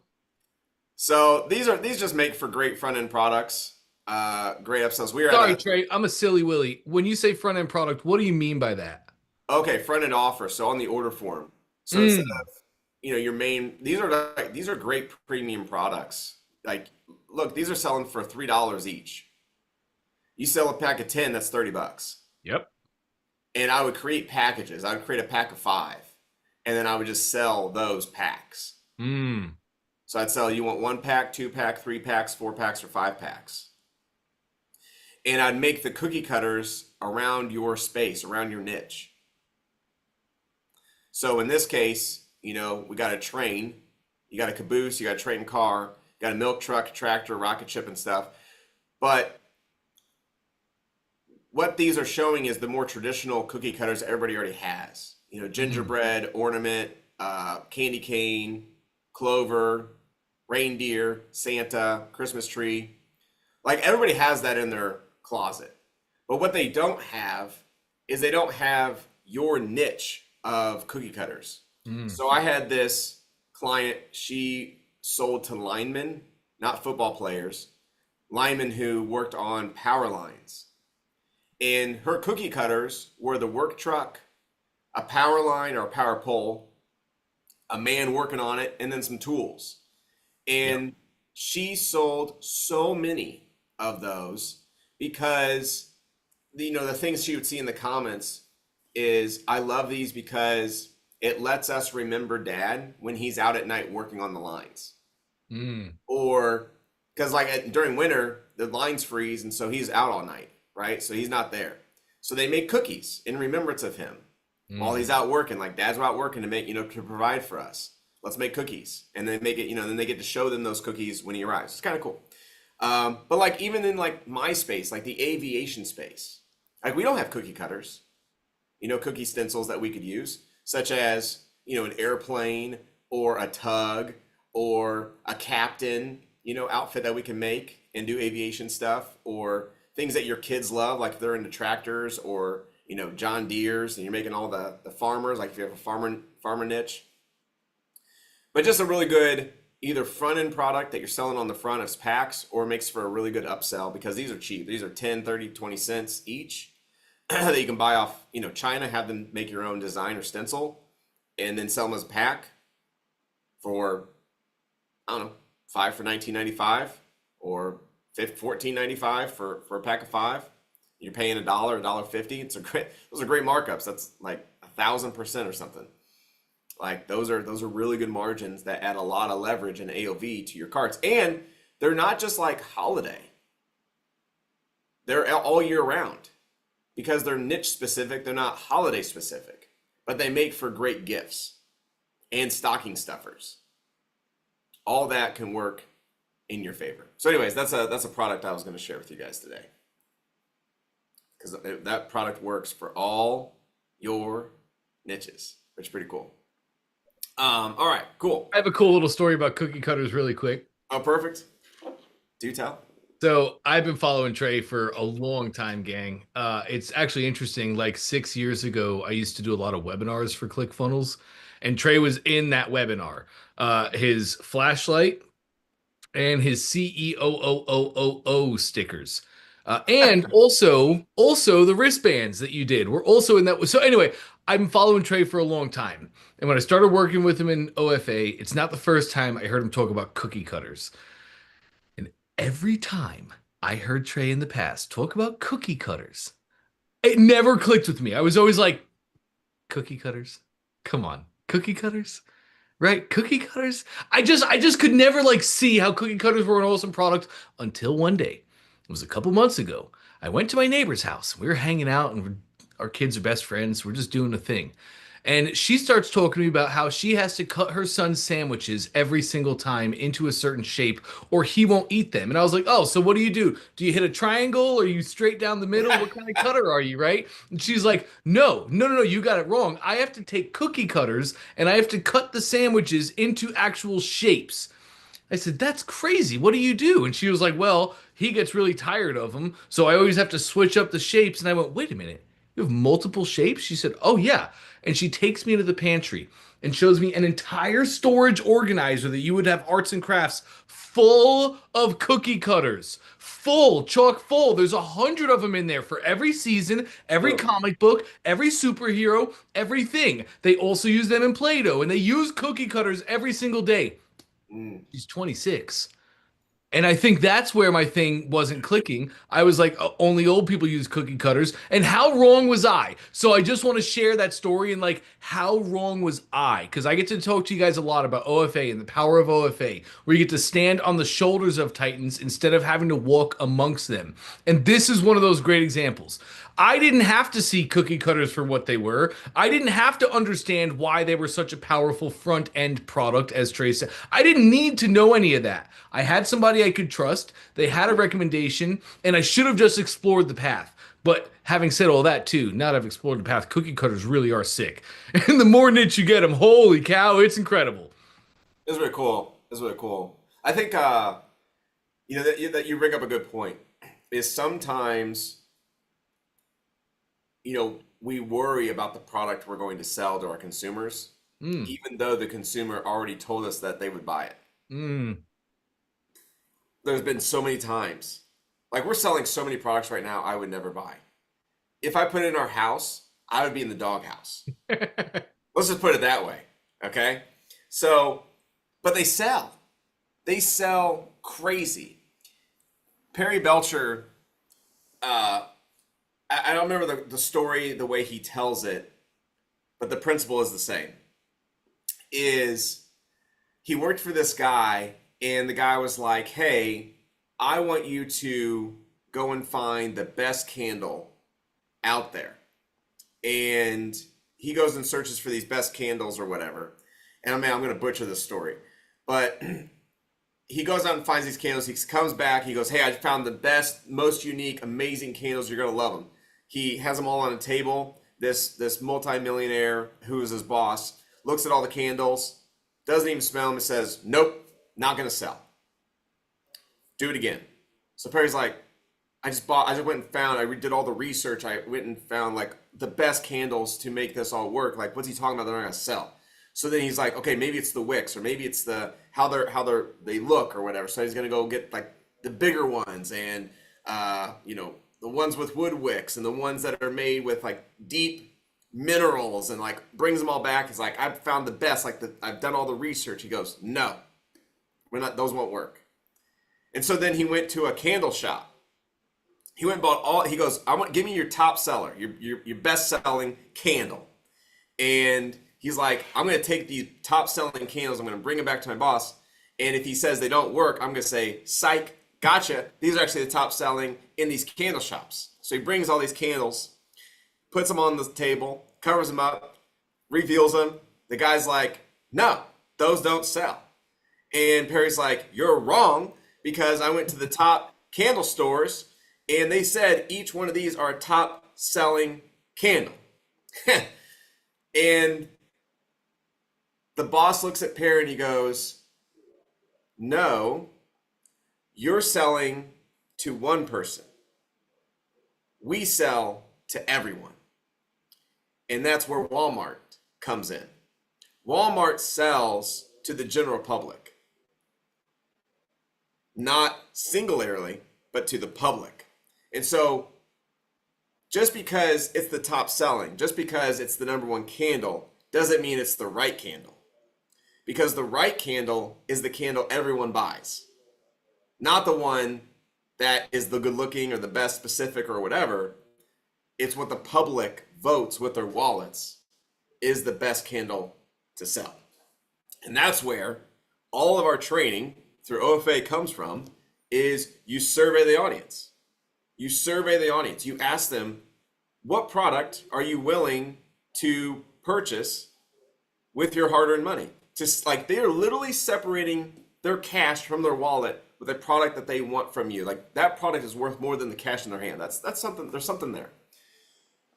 And a lot of the times that product is going to come across your desk and you're going to look at that thing and in your mind, you'll say, that's not going to sell. It's ugly. I would never buy it. I'm in this niche and I would never buy that. It's too much. It's too less. The quality, the material, the design, the shape, the size, the weight, whatever, doesn't really fit something that I would purchase. But you have the data that says they will. And lo and behold, you put it on an order form, you do a nice sales page, you say, you know what, I'm going to prove Trey wrong. This product's going to suck. And you put it up and voila, people buy it. People start buying it. You don't know why. You hate that thing. You think it's not, like you hate it so much, you're not even going to display it in your product display case of winning products just because it's so nasty. Yet it's your biggest moneymaker. I would say the majority, if not all of the products we sell, I don't own. They're not in my house. They're nowhere to be seen. You would not know that we sell, 1,000 of these units a day just because I don't like it. Like, I don't think it's cool. I would never use it, wear it, do whatever with it. But there's a lot of people who do. And it fits their lifestyle and it fits their needs. And they're like, yeah, that product's the right product for me. And I'll sell that product all day long. And I will put it in my display case as just another product that I was wrong about. You have two cases. One that products you love and all the products that you thought would fail actually won. That's what your house should be full of. Two cases. But yeah, so that's one thing that that resonates a lot through a lot of clients is this one. And sometimes the product's even discarded because the idea of it selling is just not there. And so you never build it out. And you had $1 million product all along. So that's my crazy as you're saying that. It does really resonate with me, and here's why. Maybe you guys also feel the same. I'm a serious fisherman. If I go to fish, I know what I'm doing. I'm very ingrained in the culture. I know every single lure. I mean, the 3 spare hours I have a week, I take that time looking at the new lures that have hit the market, the new innovations, the new trends happening in our space. I'm locked in. There's a lure that has been running Facebook ads for the past 15 years, and it's absolute garbage. I've been seeing it on my feed for 15 years. I have a whole story. I'll tie this in, I promise. It's trash. As far as like a product goes, it's not going to help you catch a fish. The components that it's made up of really are terrible. And I know that they're buying it for $1 on Temu, and I've known it forever. But they're killing it. And I've actually had a chance to meet these guys. And they have been killing it for years. Selling a fishing lure that real fishermen don't buy. But they're not selling a real fishing lure to real fishermen. They're selling a simple product to the entire marketplace, making a great offer.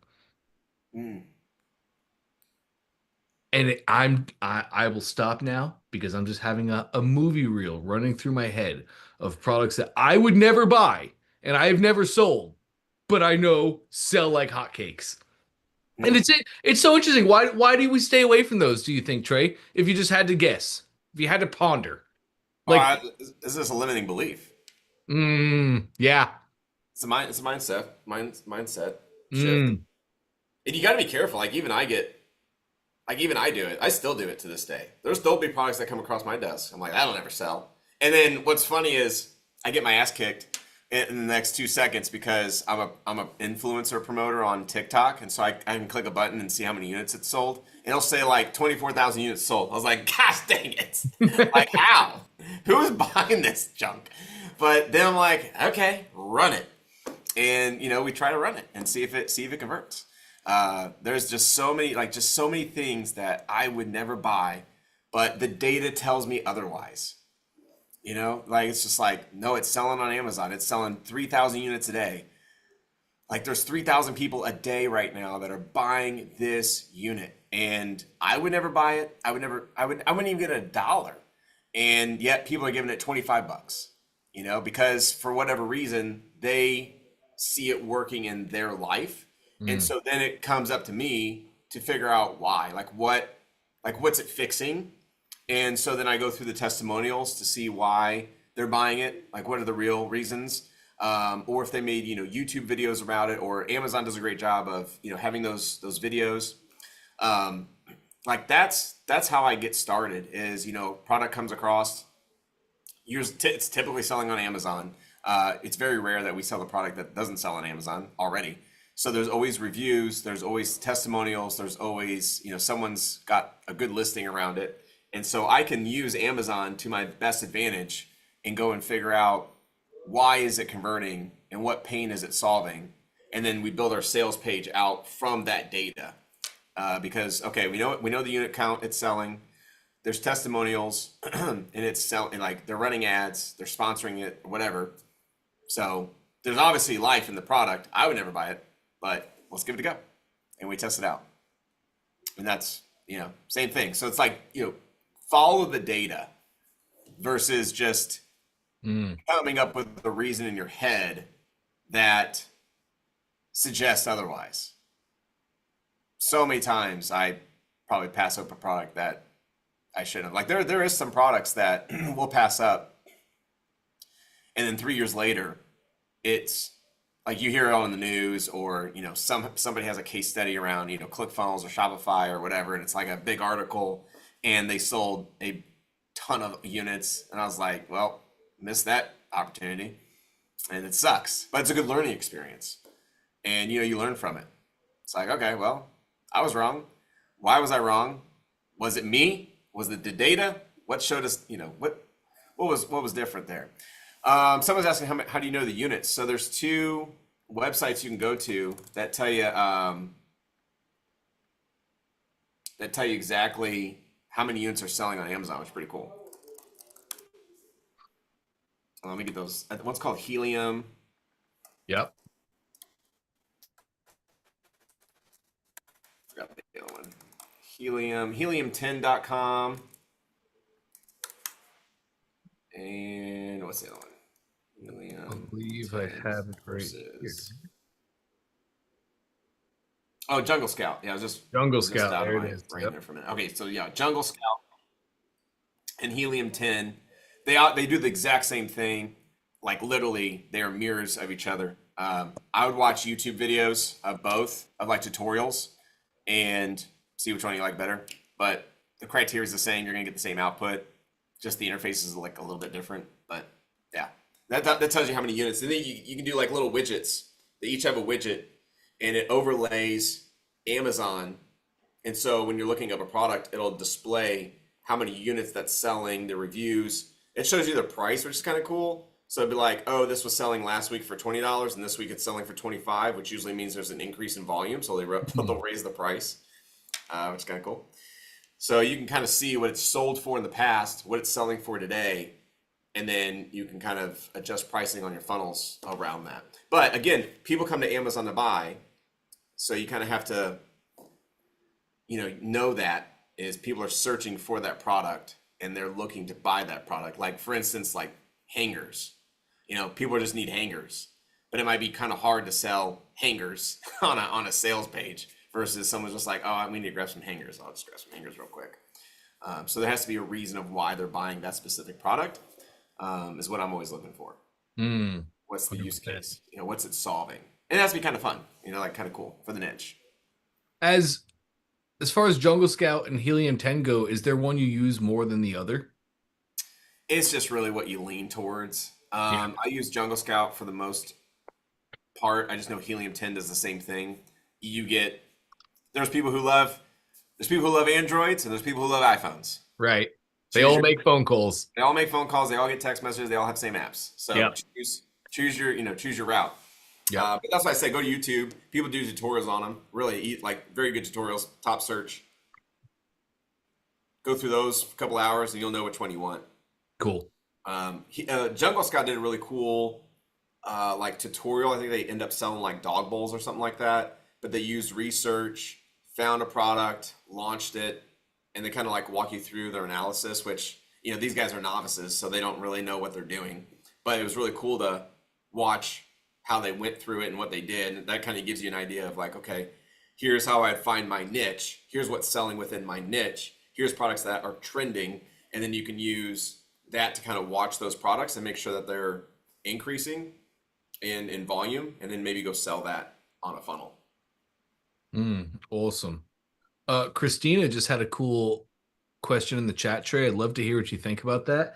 And also, while we're getting that queued up, we can answer questions. So if you guys have questions, feel free to put it in the chat. Also, you can raise your hand like Vladimir is at the top.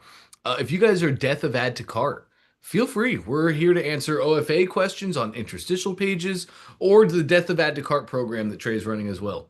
But let me see what you think about that in the chat, Trey. What's Chris? So what's your quick and dirty? Let's shoot ads now and get them edited now. Process of what goes through your head. So quick and dirty, got to make a quick ad. Got to make a quick ad. I guess like how fast is it from idea to launch? And when you run ads, like what's the first thing you're thinking about? Like make it look realistic. Let's do like a selfie video. Let's like what are like the elements that you need in the ad? Are you in the buy more machine, Christina? Yes. Okay, so that's mod 2. Yeah, that's mod 2. I think I fell asleep walking. Okay, let me ask a different question then. How was that boring? Dang it. No, I'm in China, so it's late for me. So basically, within 2 days, I can have a product launched and up and running. 2 days. Oh my with God. ads. And then we run for 3 days, 3 to 5 days to verify it's gonna go, and then day 6 is we're building it out. Okay, so I guess like I'm so sorry, Vladimir. I should probably let Vladimir. I'll circle back. I don't want to cut in line. No, no. You're I'm okay. good. Okay. I was just thinking like, okay, the one thing that we left off last time with the buy more machine, which if you're not in buy more machine, oh my God. My thing is I Buymoremachine.com like, / yeah, something like, order maybe. I don't know. yeah, like I'm really into beauty and I mean I'm in my 40s. I kind of see the holes in the marketplace, so I'm gonna go a Oh, you little have hair break the rules. extensions?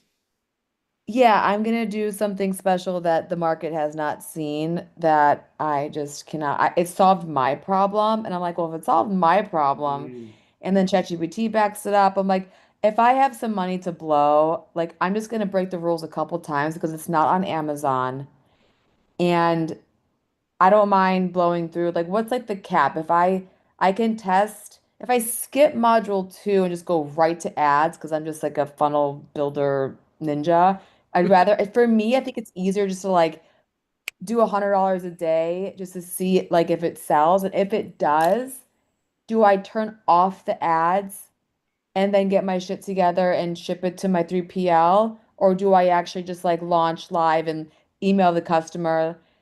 Sorry, there's been a delay. It's not going to be 2-day shipping.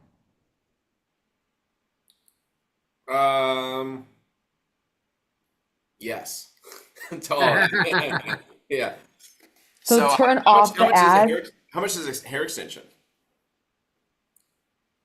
Well, wait. So I'm just wondering, like, if it's selling, like for me, I want to know, like, wait, that wasn't the question.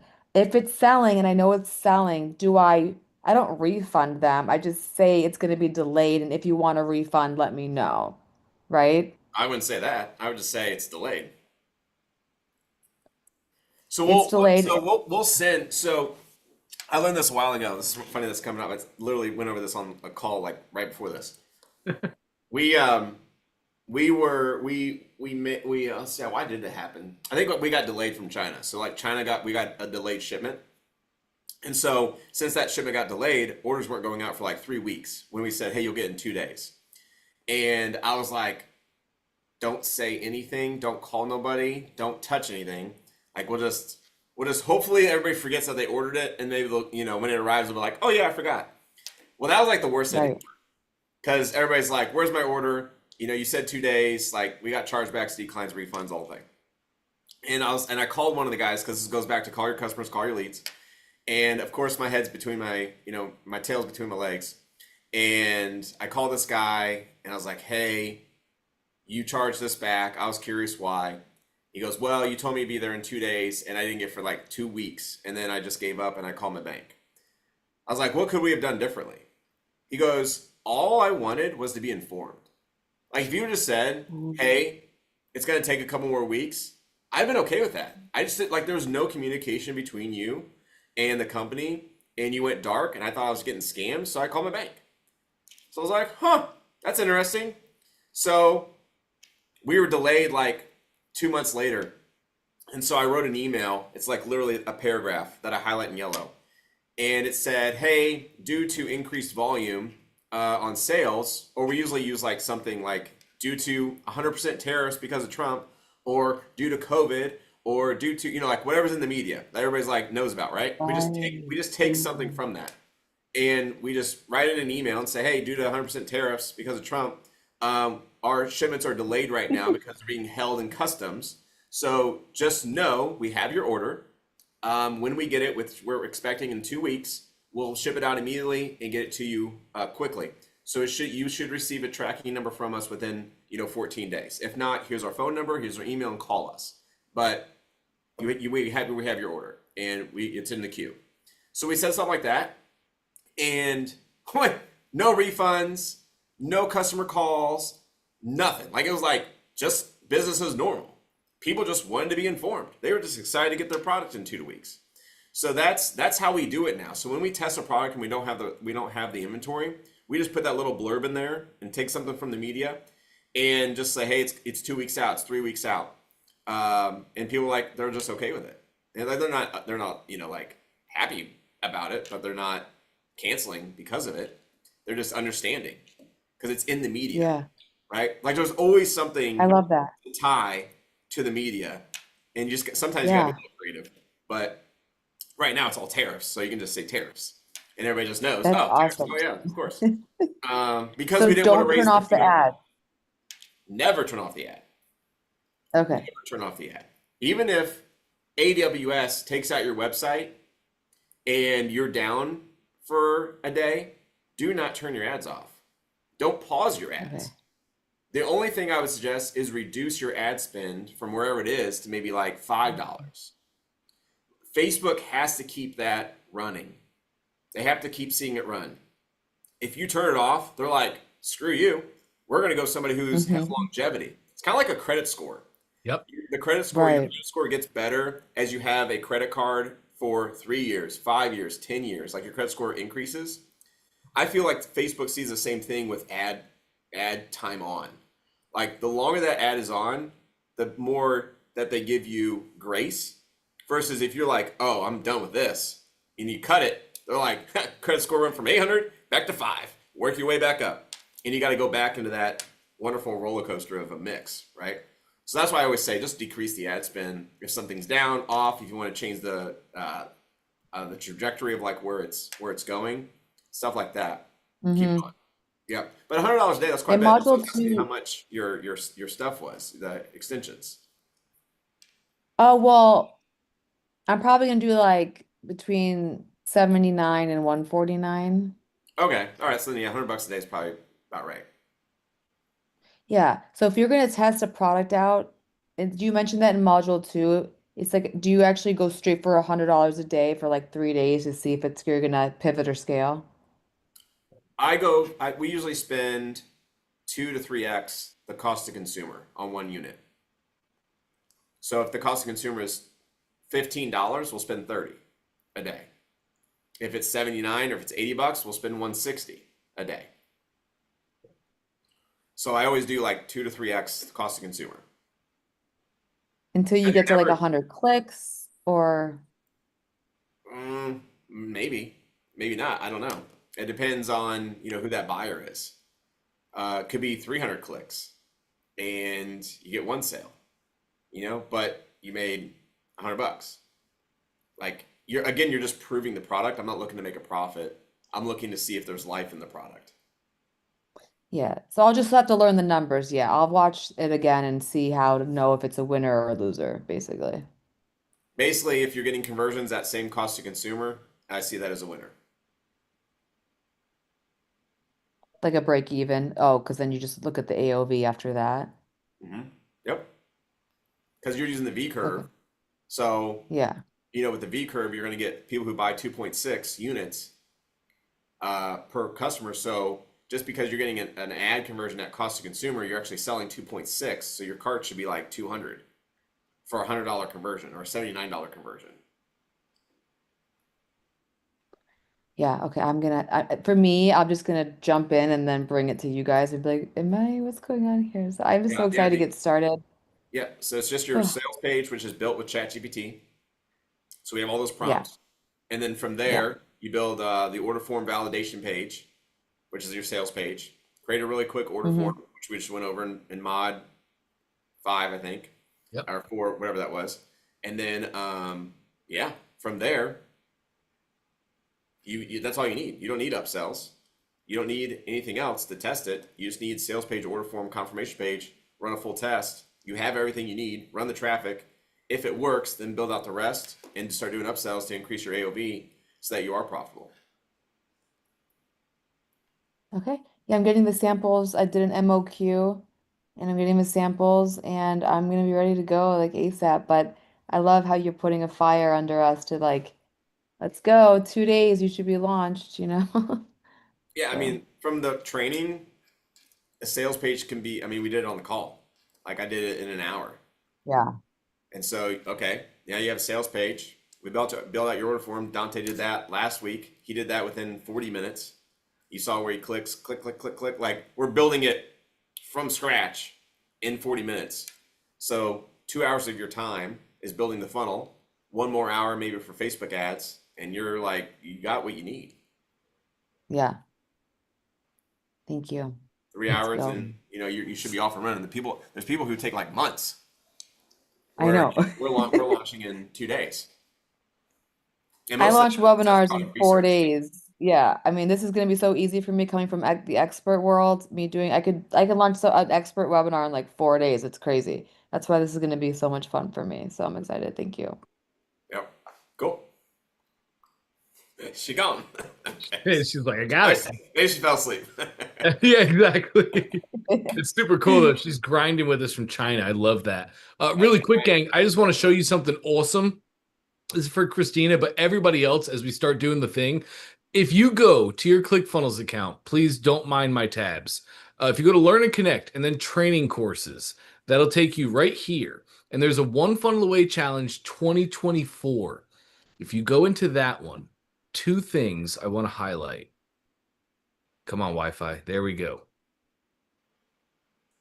Okay. Come on, Wi-Fi.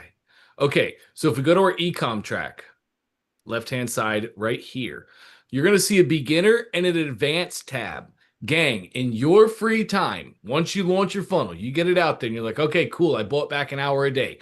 Go to your advanced tab and inside you have 4 trainings from Trey. Gang, these are awesome. Like Christina was just kind of asking like how it felt like how to run my ecom business in a way, right? How long should it take me to do these things? How do I, like Christina's run webinars, so now she knows the intricacies, how it works.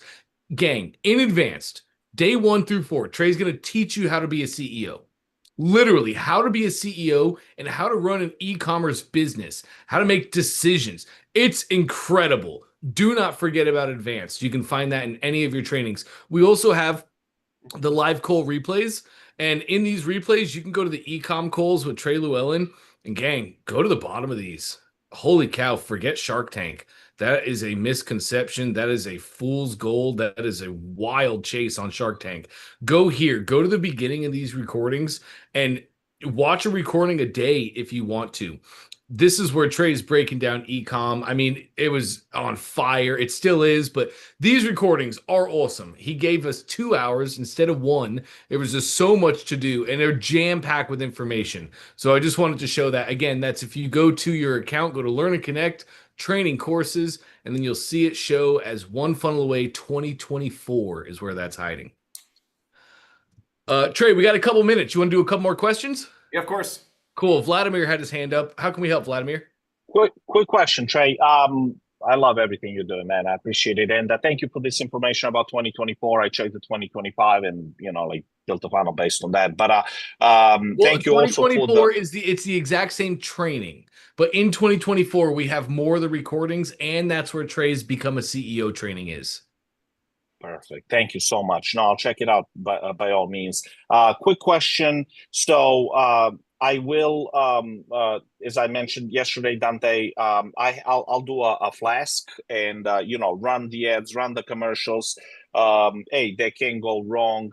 Now, quick question for you, Trey. When you're testing the product, what kind of sales are you looking to validate whether it's working or not?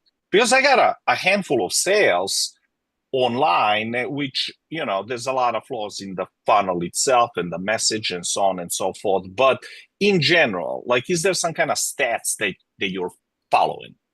Yep. It's basically 20 sales. And my cost to consumer, cost to acquire a buyer is the cost to the consumer. So for Facebook, if the product is a set of markers for $29, very expensive markers. Facebook, if I'm getting conversion on Facebook for $29 or under, and I've done 20 conversions at that's a winner for me. I'm like, okay, this can scale. Perfect. Because then we put in the V curve, and then you put in your upsells, and that should get you an AOV of 2 to 3x of what it's costing you on Facebook. Gotcha. And what do you think about this following idea? So speaking about the personalization, I keep getting haunted, right? We have the full personalization capabilities in-house. Now, to target, I was, since I'm in a premium cigar business, and now I'm looking for the product that could be adjacent, such as, Flask, and I was actually going to do Flask for golfers. And then push that down for Christmas sales, and then basically just run it. What do you think about that theme? Another one was obviously the fishermen, because we got a lot of fishermen that are buying our product because it's for outdoors in general, right? Like the packaging, the 3-pack.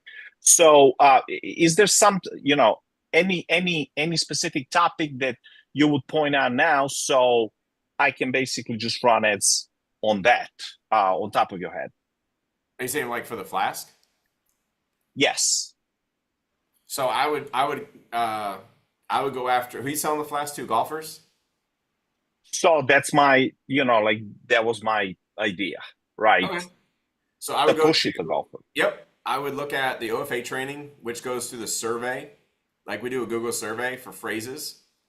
And I would go find Facebook groups of golfers, 100,000 golfers, 200,000 golfers, 300,000 golfers that are active. Like when you search in Facebook, it'll show you how many people posted in the last, day or week, I think it says in groups. Let's see, I'm just looking real quick. Golfers, golfing groups. Yeah, here we go.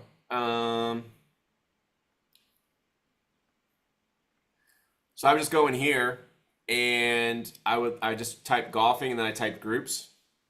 And then you got Golfing Buddy, which is 100,000. There's 10 posts a day. So this is active, right? This group is more active. So 20 posts over 36, 3 over 1,000. It's women. Probably wouldn't do that one because that's in Thailand. Minnesota golfers. And I would just look through here. And I would join these groups. And I would post that survey. This one's got 90 over 180. That's a lot. I would join these groups. I would post it as the Oh, that was Netherlands, so you gotta be careful. Make sure that's, here. I'd post this the Google survey for phrases, find out what those phrases are, sort them through ascending, find the primaries, and then you can either do a meme of those phrases. So just like, when you go to Facebook and it's like a black background and it's just white text, or an image with text. So I would here, let's just do this real quick. Dante, you're gonna post the copy of the recording, right? The same I got you right thing now. on YouTube. Top man, buddy.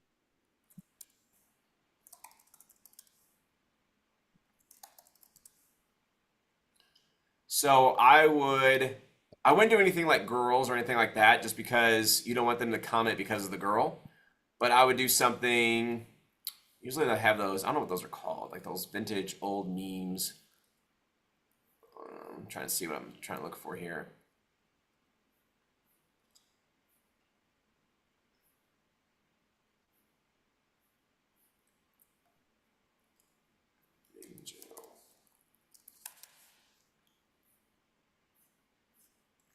Trying to see what I'm trying to get that. Dante, you might know how to make these.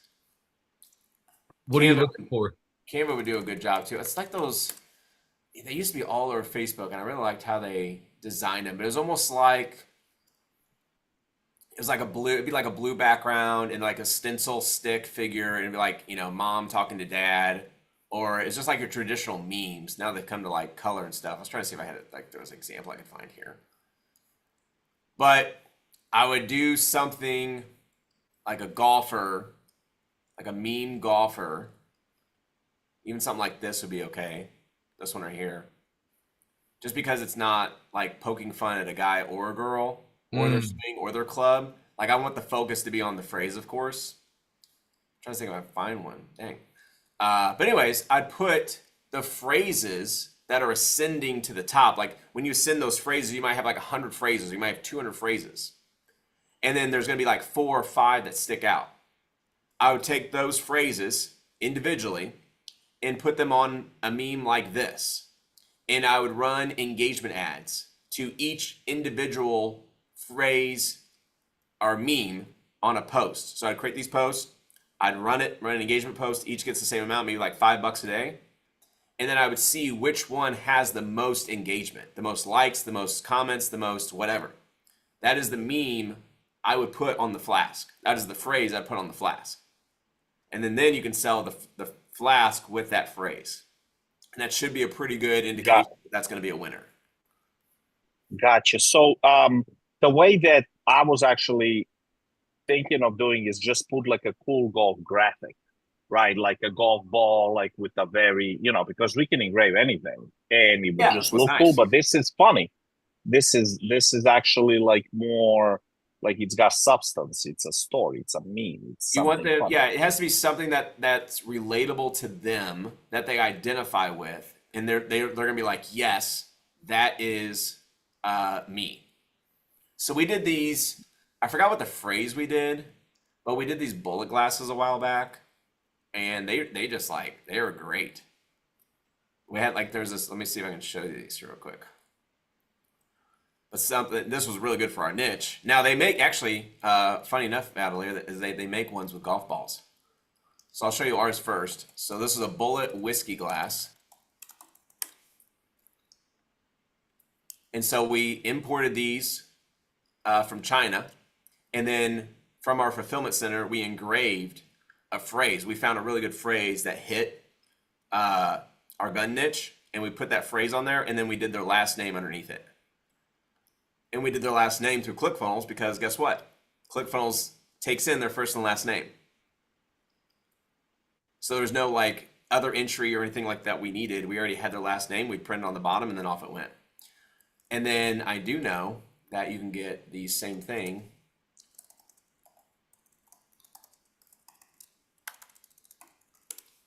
Pretty sure, yeah, there you go.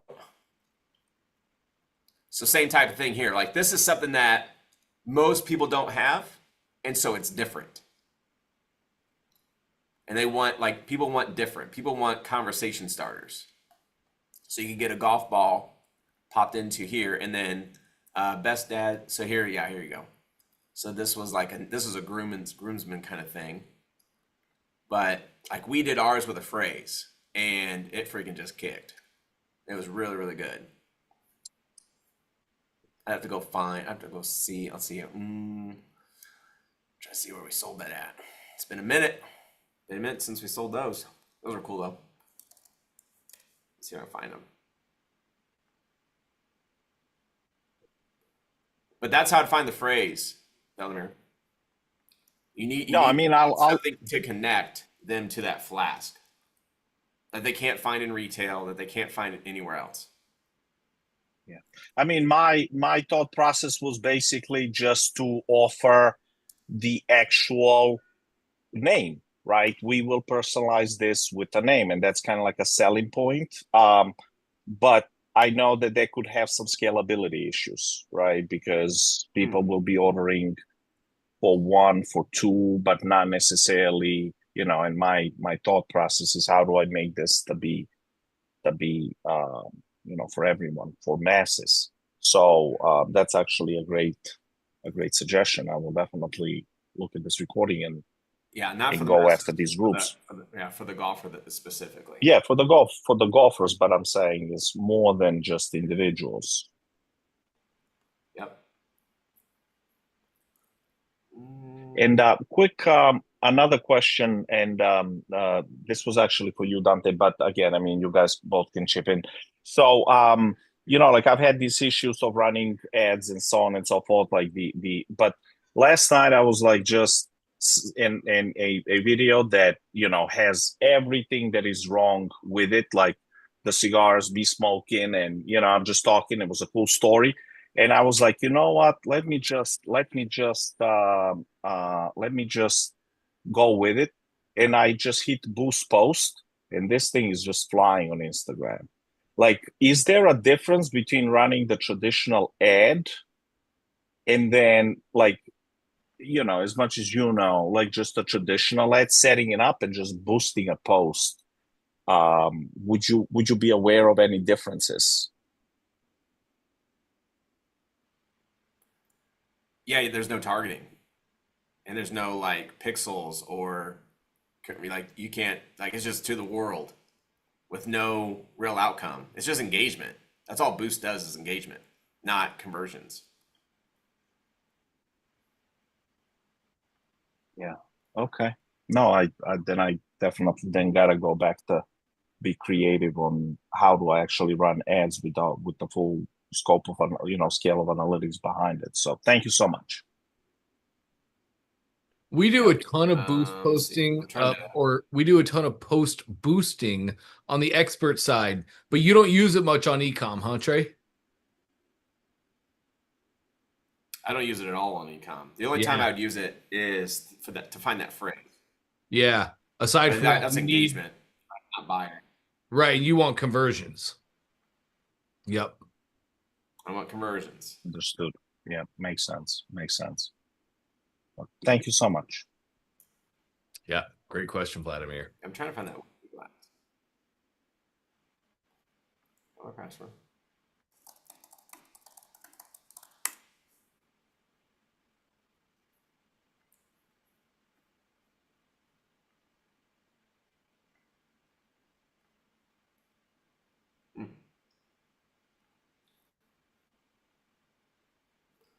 For whatever reason, that's not populating my. Oh, okay, you're still alive. Oh yeah, we're here. Pins and needles.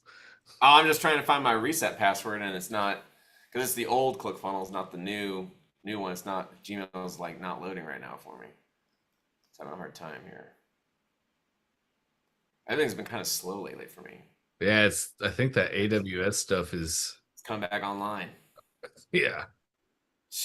They're like cloud. I'll just see if I can find that. It's been a minute since I have looked at that one, but anyways, you saw the glass. I mean, that was the glass. So we just had a phrase. I was trying to remember what the phrase was that we put on it, but it was something gun related, and it identified with them really, really well. And then we put their last name on it and sold great. No, I think that glass with the golf ball, that's so cool. I've never even seen that. I've seen the one with the bullet. I've seen the one like holding a cigar, which are kind of like, there's old that. stories by now. But this thing with the golf ball, like that's so cool. Yeah, it's cool, right? Like Yeah. that's the thing though, is okay, you saw one with a bullet. As an entrepreneur, you'd be like, oh, what if we swap that out with a golf ball? Or a fishing lure, right? To identify with the niche. So if you can be done over here, how do we make it done over here using the same type of product? That's how you win at this game.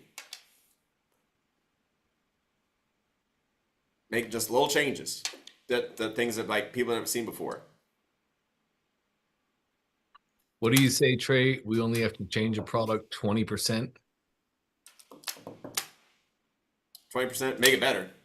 I think you talked about this a while ago when it comes to R&D. Of when you find a winning product, you just need to change that winning product 20%, and you can make it its own new product. Yep.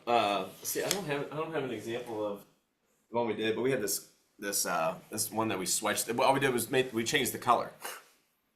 Everybody was selling white, we sold black. All we did was change the color. And so then that separated us from everybody else. I learned that from Perry Belcher when he was on stage talking about these German razors. Let's see if that's something that still kind of exists out there. So let's see.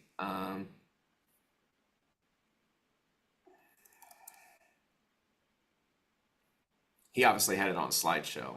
But I remember it as an example. I was like, here we go. This is it. Okay.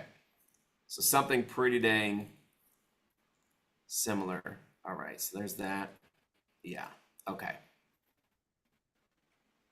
So Amazon's always searching for everybody's business, right? So here is this. It's a German a men's double-edged razor selling for $59. So there's that guy, right? So I could go get this for 59 bucks, or I could get the same razor, but it comes with a stand, it comes with a brush, whipping cream, and a bag for $10 more. 10 bucks more. And I guarantee you that this dude's buying all this from China as a set. So he's getting the Gentle John, the whipping cream container, the double edge, this stand, and the brush from China for maybe 10 bucks. So he's not making any money on the accessories, but he's making the same profit selling the razor at 69 versus 59. But he's a winning product from people to buy. Look at this. Just to prove that point, look how many testimonials this razor alone has. 687. Look how many this one has. 1,300. Double the amount of reviews, which usually means double the amount of sales.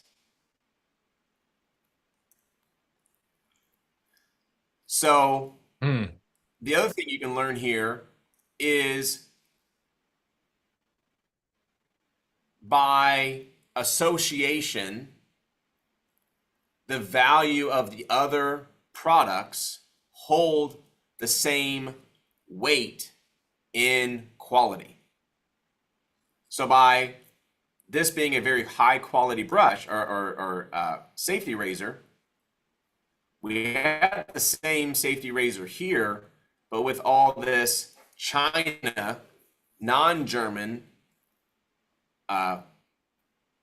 extra items, I guess, accessories.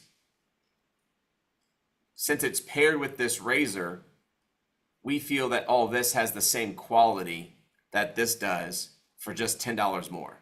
It's a better deal. Right. And it sets himself apart from everybody else.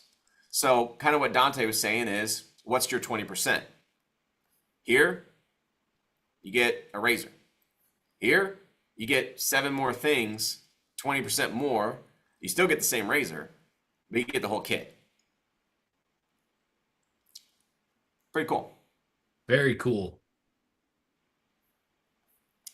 Cameras do this as well, like your your Canon cameras. So they'll sell the Canon for $900. What is that? An EOS R50?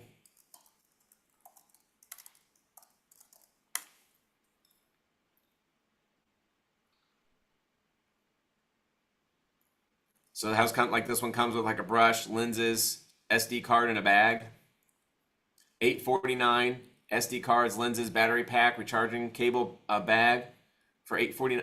So this guy is buying, selling his camera for $849. This guy is also selling for $849, but comes with a lot more. People are going to buy the kit over just buying the camera because it's just like you get more. The value's better. Look at these guys. Just, what was that, 4, 5, 6, 7, 30 bucks more. Look at all the stuff you get there. Get extra lens and everything.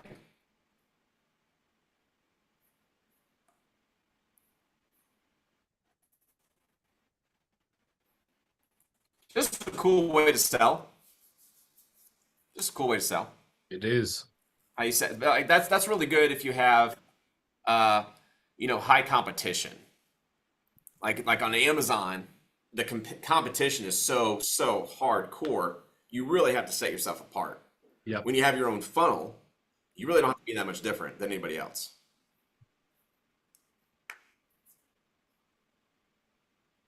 Interesting. Yep. So it's another great way, once you have a winning product, just another great way to make an offer out of it. Yeah, create it, like that's where the 3 comes in, right? That's when we say, if you guys are in the Buy More machine, we talk about in the order form module where that headline is very important. Most popular, unadvertised bonus, free cookbook, PDF download, just to create more pressure on buying 3 units than 1 and 2. With t-shirts, we do free shipping when you buy 2 or more. So that lifts the people buying 2 shirts, or to get them to buy 2 shirts, say, oh, I'll get one for the spouse, or get one for my buddy, or get one for, everybody's got friends, everybody's got neighbors, everybody's got family. So, when there's a bonus, especially with Christmas coming up, there's a bigger opportunity for the people to buy more because they're like, oh, that'll be for a really good gift. Kind of going back to those cookie cutters. I only need a pack of 10 or a pack of 5. But I know a neighbor or a friend who also has kids that would use these. Like especially with Dante. Dante buys a pack of cookie cutters. He might buy 1 pack for himself, but he's like, my neighbor down the street, she has like 100 cookie cutters. If there's ever going to be a time that I need to give her a gift, might as well be some cookie cutters. I'll grab 2 packs. Oh shoot, when you get 3, you get a discount and more stuff. You know what? I'll find out somebody who else needs cookie cutters because I want the bonus. Well, let's send those to the grandparents' house. Grandparents' house, right? Yep. Yeah, absolutely. So it's just a way to convince people why they need more than 1. And in this case with the camera, you're buying that variety pack that comes with more items as a bonus than buying from, Canon direct. Like they want you to buy from them. So there's a fight going on with Amazon, whereas you don't have that fight. Your fight is to get them to buy more units. So that's when you buy, you put in the variety packs, you add a bonus or an unadvertised bonus or an extra or whatever, just to get that lift for them to buy more from you, which raises your cart value on average, which allows you to spend more on Facebook, which allows you to out-compete your competition because you're able to afford more ad spend for that same audience eyes. And guess what? Facebook is going to give you that presence because the person who bids the most wins. You're outbidding everybody. If you can outbid everyone, by all means. That's why Christmas, your CPMs go up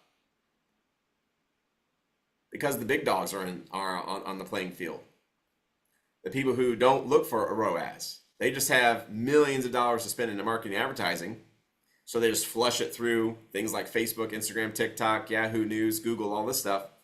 And you're competing against non-ROAS companies to try to make a ROAS. But luckily there's enough buyers in that space that it kind of works out. But then come January, those CPMs don't come down. So every year you're tweaking to get better. to have more profit, more sales, lowering more volume, less cost to your product.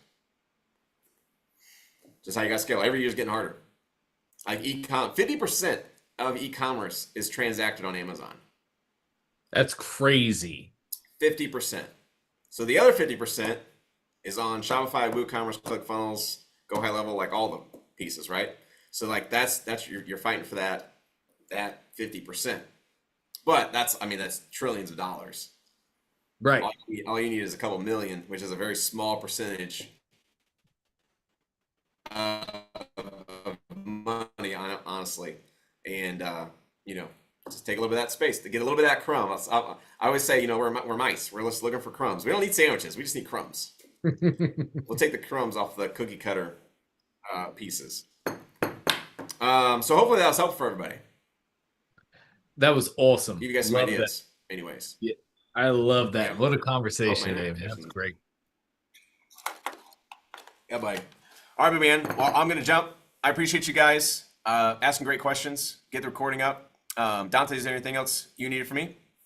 No, man. We are rocking and rolling. You're awesome. Okay, cool. All right. Appreciate everybody. Thank you. Thank you, Trey. That was Bye. fantastic. All right, gang. And I as well, I'm going to have to call it here. I have a 1:15 I have to get ready for. Yes, great conversation today. Thank you guys for being a part of it. Enjoyed it as always. I'll let you go for now. We're back up and live tomorrow, 11 o'clock, same time, same place. Looking forward to seeing you guys then. Have an amazing night.